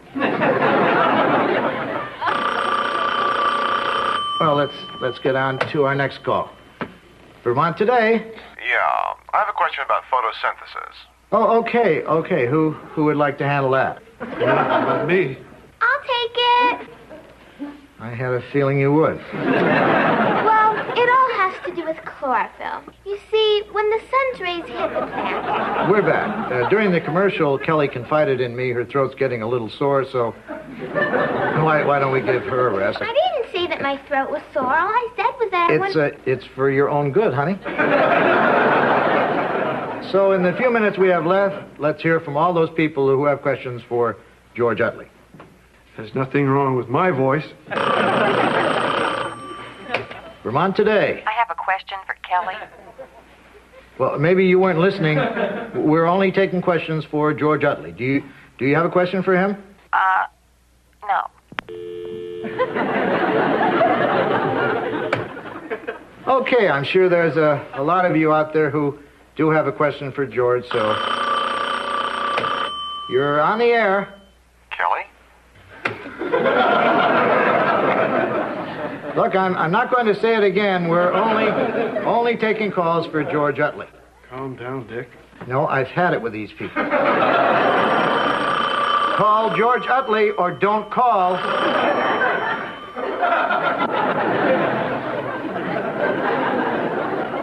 Come on, this man saved lives. She grows plants.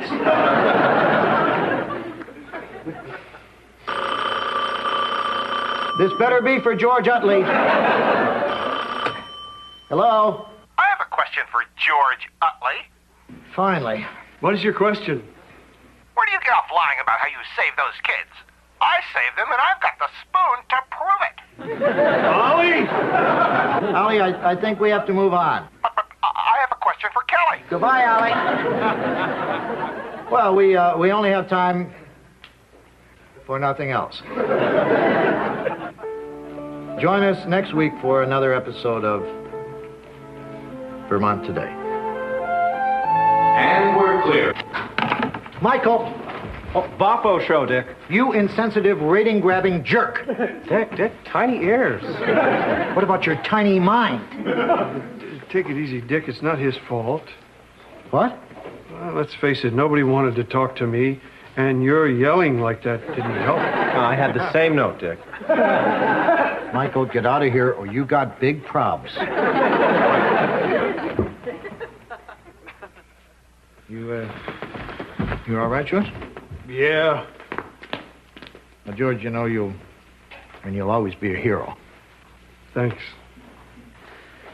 Well, you wanna grab a pizza? Dick, I'm a grown man. Are you just saying that to cheer me up? Yeah. Well, then, make it ice cream.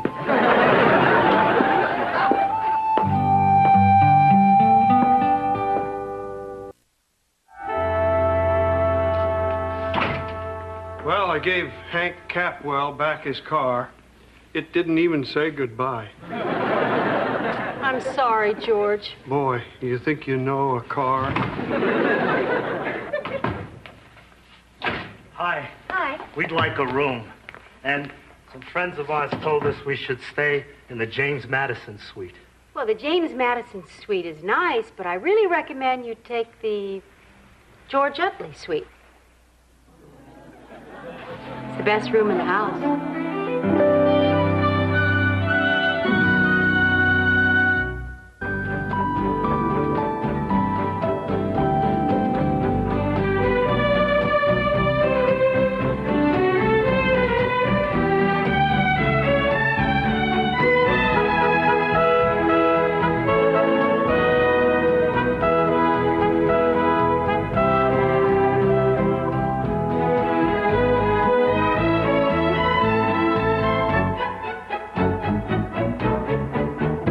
Meow.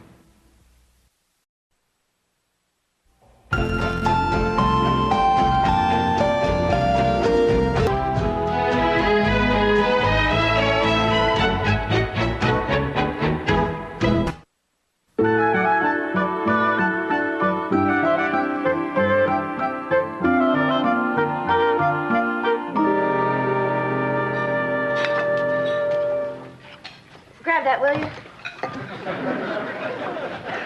Here's your eggs, and here's your farina. Excuse me, but I ordered oatmeal. Okay, but I don't know what difference it makes. They're both white, lumpy slop. Stephanie, the Davisons are our guests. What's gotten into you? It's this stupid Vermont weather. I'm sick of ice, I'm sick of cold, and I'm sick of having a hat line on my forehead. Oh, then I guess Mrs. Davison was asking for it. How can anyone hate a winter as crisp and beautiful as this one? You love just about everything, don't you, George? Yeah, I guess so. Then here. Except white, lumpy slop. How's the book coming? Almost finished. Good. Hola, Eskimos. Anyone care to rub noses? Last call.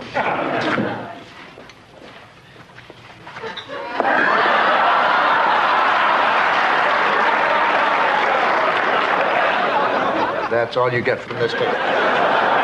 Steph, don't tell me you're still miffed. Well, what do you expect? You canceled our vacation 3 times this winter. So until you get me someplace where you can't walk on the lakes, you can take your nose and stuff it.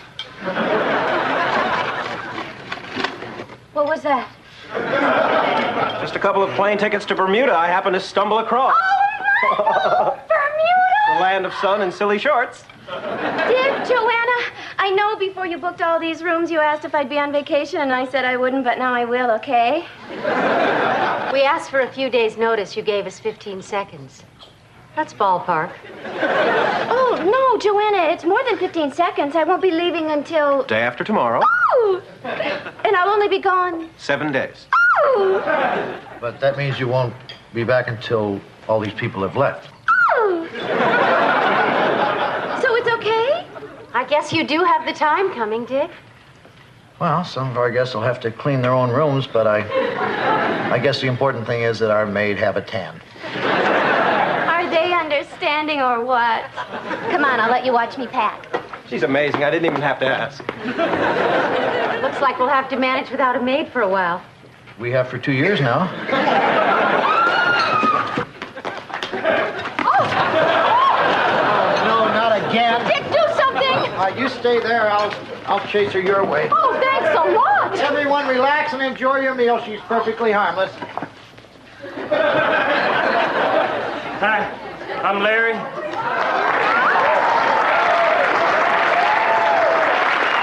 This is my brother Daryl, and this is my other brother Daryl. And that's our goat, Martha. Martha? Yeah, we finally decided on a moniker for her. Daryl here was partial to Lassie. But that seemed more of a name for a chicken. Larry, would you mind taking Martha out of here? A dining room is no place for a goat. You don't have to tell us, ma'am. How'd you get out of the den anyway? Larry, this is the third time this week she's wandered over. She's butted the door open, she's scared our guests, and she's joined me in the shower. Well, if she becomes a nuisance, just let us know. Yesterday, she ate my shoes. Well, okay, we'll replace them. Daryl? No. That's okay. I think it'd be better for all of us if from now on you tied her up in the yard. Yard, huh? Well, okay. But I'm gonna have one honorary goat on my hands if she can't watch Soul Train. Come on, baby.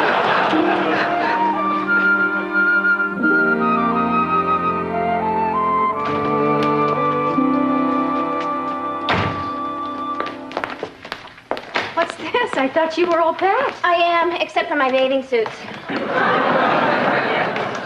Thank goodness they're so tiny. What are you going to be doing? Living on the beach? Oh, I never go down to the beach. Why not? There's sand. Oh, of course. Michael! Stephanie! Oh, my God. You're canceling our trip again. I have to, Cupcake. A crisis has come up at the station. What did you bring me this time? A pearl bracelet. It's exquisite. I think you're dog drool. I'm going to Bermuda without you. But, Stephanie... And here's just a sample of what you'll be missing.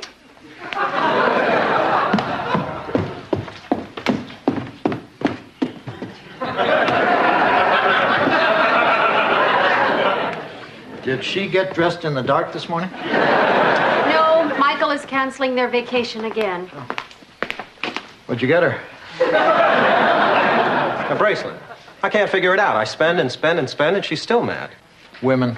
Yeah, we're scum. Sure is nice to get a little understanding for a change. Well, I'm sorry we had this chance to chat. Oh, no! Oh, my Lord. Whoa, cyclone time. The stupid goat ate my book. I thought they only liked garbage. No editorial comment intended. Looks like she only ate the first 3 chapters. I know how you feel. I can't finish them either. Michael, why don't you and Martha save me the trouble and throw each other out? Got a page I can use for bait? Come on, Martha. Who are you calling? I haven't decided. Either animal control or a tannery. You touch one thing on this desk and you're driving gloves.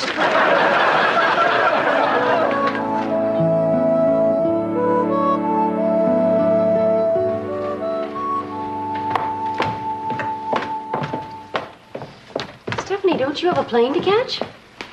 I'm not going. What? I decided it would be foolish to go without Michael. I'd be tan and he wouldn't.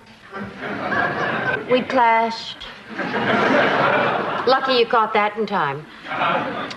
So I'm just going to stay here in this frozen tundra, freeze and shrivel and get chapped to death. Boy, is it great out there. 4 inches of fresh powder. You should see it. Billions of tiny snowflakes, and no 2 of them alike.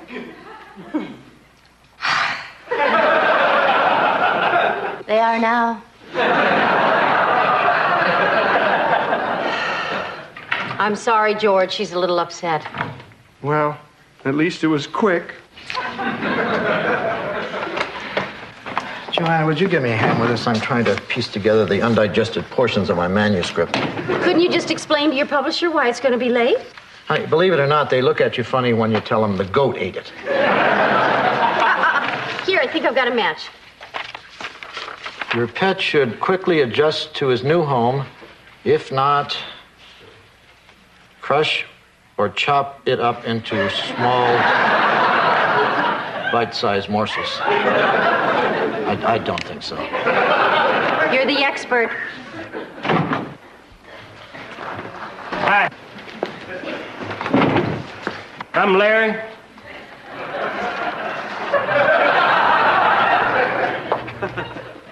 Is that it? Yeah, they ain't talking to you. Why not? Because it appears you're the one who ratted on our goat to them animal people. Well, I certainly did. She ate my book. That still ain't no reason to have her carted off. They carted her off? What do you think they was gonna do? Give her a scholarship to Radcliffe? Well, I just wanted them to make you tie her up.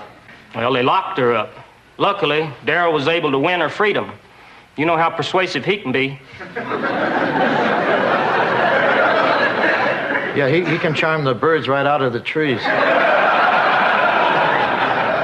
Well, why don't we let bygones be bygones and go back to being good neighbors again? I'm afraid them happy days is gone forever. Darryl? What's going on?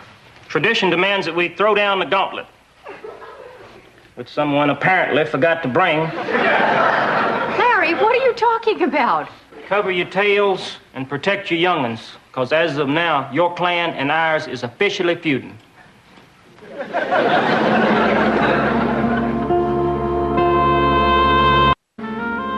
Feuding? Yes, ma'am. By feuding, you mean you'll be real mad at us? Yeah? And that we're feuding. By feuding, you don't mean bang, bang, notify next of kin, Hatfield McCoy feuding. Couldn't say. Never met him. Fellas, by feuding, what do you mean? The rules of combat will be apparent soon enough. Well, no, they won't, because it takes two sides to make a feud, and our side isn't feuding. Okay, but you're making it awful easy on us.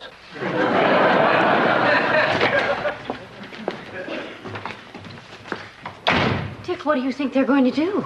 Probably nothing. Probably just a scare tactic. That's working.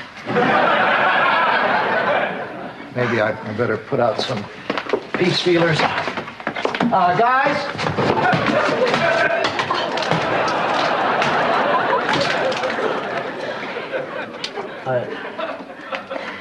I wonder how the McCoys got egg off their door.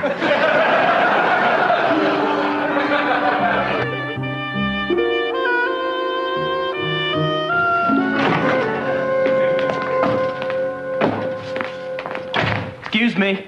We'd like to check in. Really? Why? We have a reservation.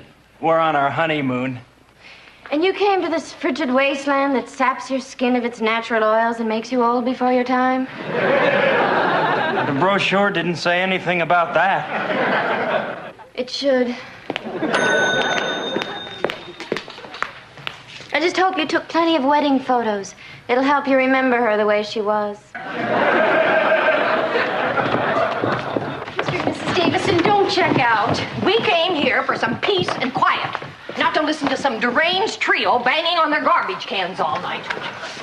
Actually, they were our garbage cans, and they weren't banging on them. They were flattening them. Thank you for clearing that up. We wouldn't want to leave for the wrong reason. Come on in, let's go. Oh, hi. Bad news, Dick. We've been toilet papered. Oh, no. Boy, this stuff is strong. And soft. We got to get that stuff out of the trees. You do it. I've got to stay here and protect the young'uns. I'm sorry to keep you waiting. Can I help you? No. We just stopped in to get directions. Where to? Florida. You go to the end of the driveway and turn south. Thanks. Keep your head down. I'll make a run for it. Dick, this feud thing is getting out of hand and we're losing gas. We've got to do something. Well, I don't know about you. I'm just going to let them have their fun until it wears them down. Patience is my battle plan.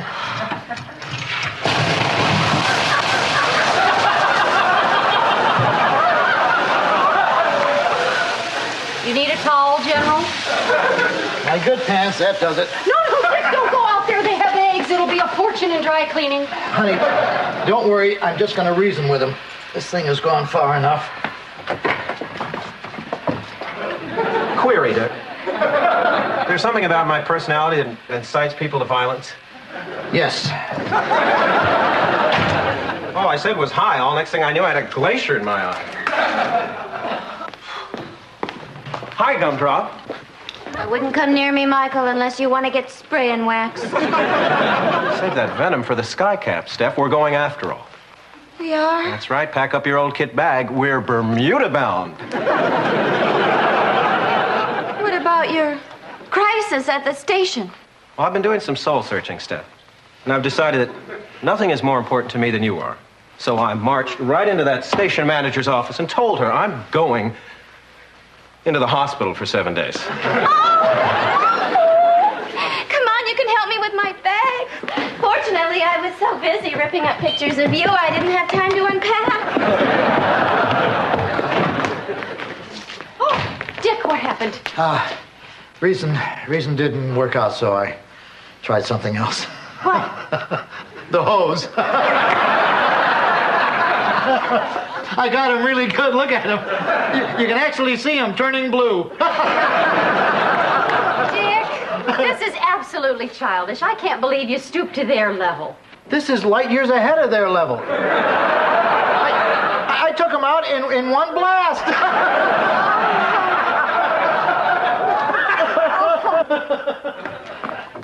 George, I want you to go into town and buy up every egg you can find. Right, Dick. George, stop. Dick, you're just going to make things worse. Honey, did I mention they dug up your azaleas? And get some rotten tomatoes.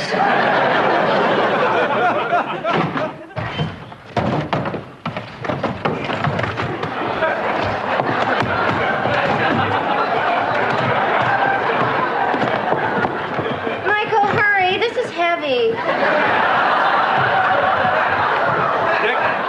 Guess what? George, can you give us a hand getting this out to the car? There's no point. Larry and his brothers have blocked the driveway with a huge wall of snow. No one can get out. What? Look for yourself. Here, hold this. Oh, my God. Look at that pile of white hell. Steph, what are we going to do? If we can't get out of here, then we Don't can't... say it. Don't say we can't go to Bermuda. Dick, this is all your fault. You've got to go over there and make them unblock the driveway. Well, I don't think I have a lot of influence. I just tosed them. I took them out with one shot. Dick, I am prepared to cry and carry on about this. And you can count me in on the carrying on part. Honey, maybe you should go over there. The sooner this thing ends, the better. Besides, you got them last. If you stop now, you win. Oh, that's true. I'll come with you. I know how to handle Larry. And if that doesn't work, I'll get Darryl on my side. You know how persuasive he can be.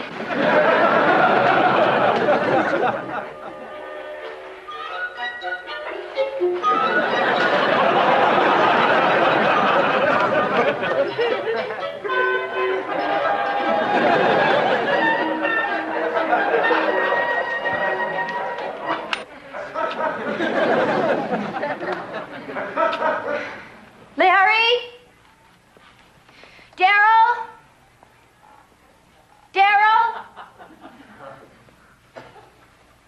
It's safe, Dick. You can drop the garbage can lid. Well, they're probably out back trying to coax more ammo out of the chickens. We better leave.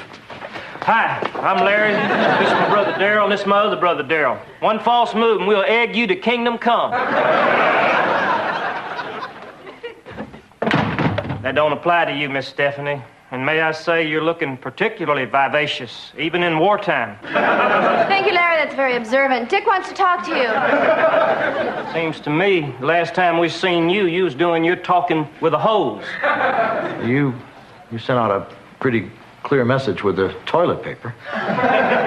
Man. Peace first, war stories later. Dick? Well, I think it's time to stop the feud. My inn's a mess. The guests are leaving, and I had to put my garbage cans out with the trash. Well, we're feeling the scars of battle ourselves. That hosing was a masterstroke. Darrell ain't had the sniffles like this since that bath last summer. Then it's agreed. We've all suffered enough, especially me. So, why don't we call off this silly feud and you can unblock our driveway? There's nothing we'd rather do. We like you folks, but tradition won't allow us to just call it off. Well, what does tradition allow? Complete and unconditional surrender on his part. Okay, you got it. Did you hear that? We own ourselves an inn. What are you talking about? Didn't I explain that? According to tradition, the spoils go to the victor. Your inn is a spoil. Well, are you crazy? You may as well ask me for my money, my car, and my wife. Maybe you better sit down for this next part. No deal, no surrender, no way. Okay, egg him. Okay, hold it! You two drop those eggs. You two, sit down. No!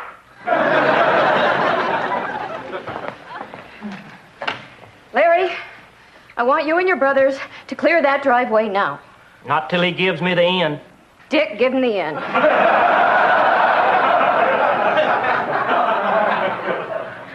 Larry, you're not getting the inn. What else can he do to make it up to you? Nothing. What do you mean, nothing? I seem to remember a bylaw to the tradition that states he has to formally apologize to and kiss the offended party. Do it, Dick. I'll apologize, but I'm not going to kiss him. Not me, her.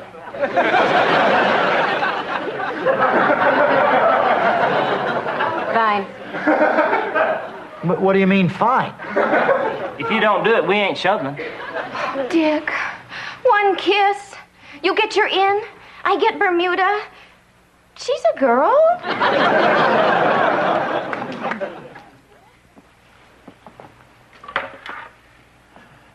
Martha, I'm sorry I turned you in.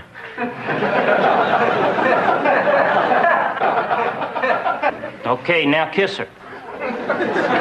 Is on the forehead all right? Maybe you better sit down for this next part.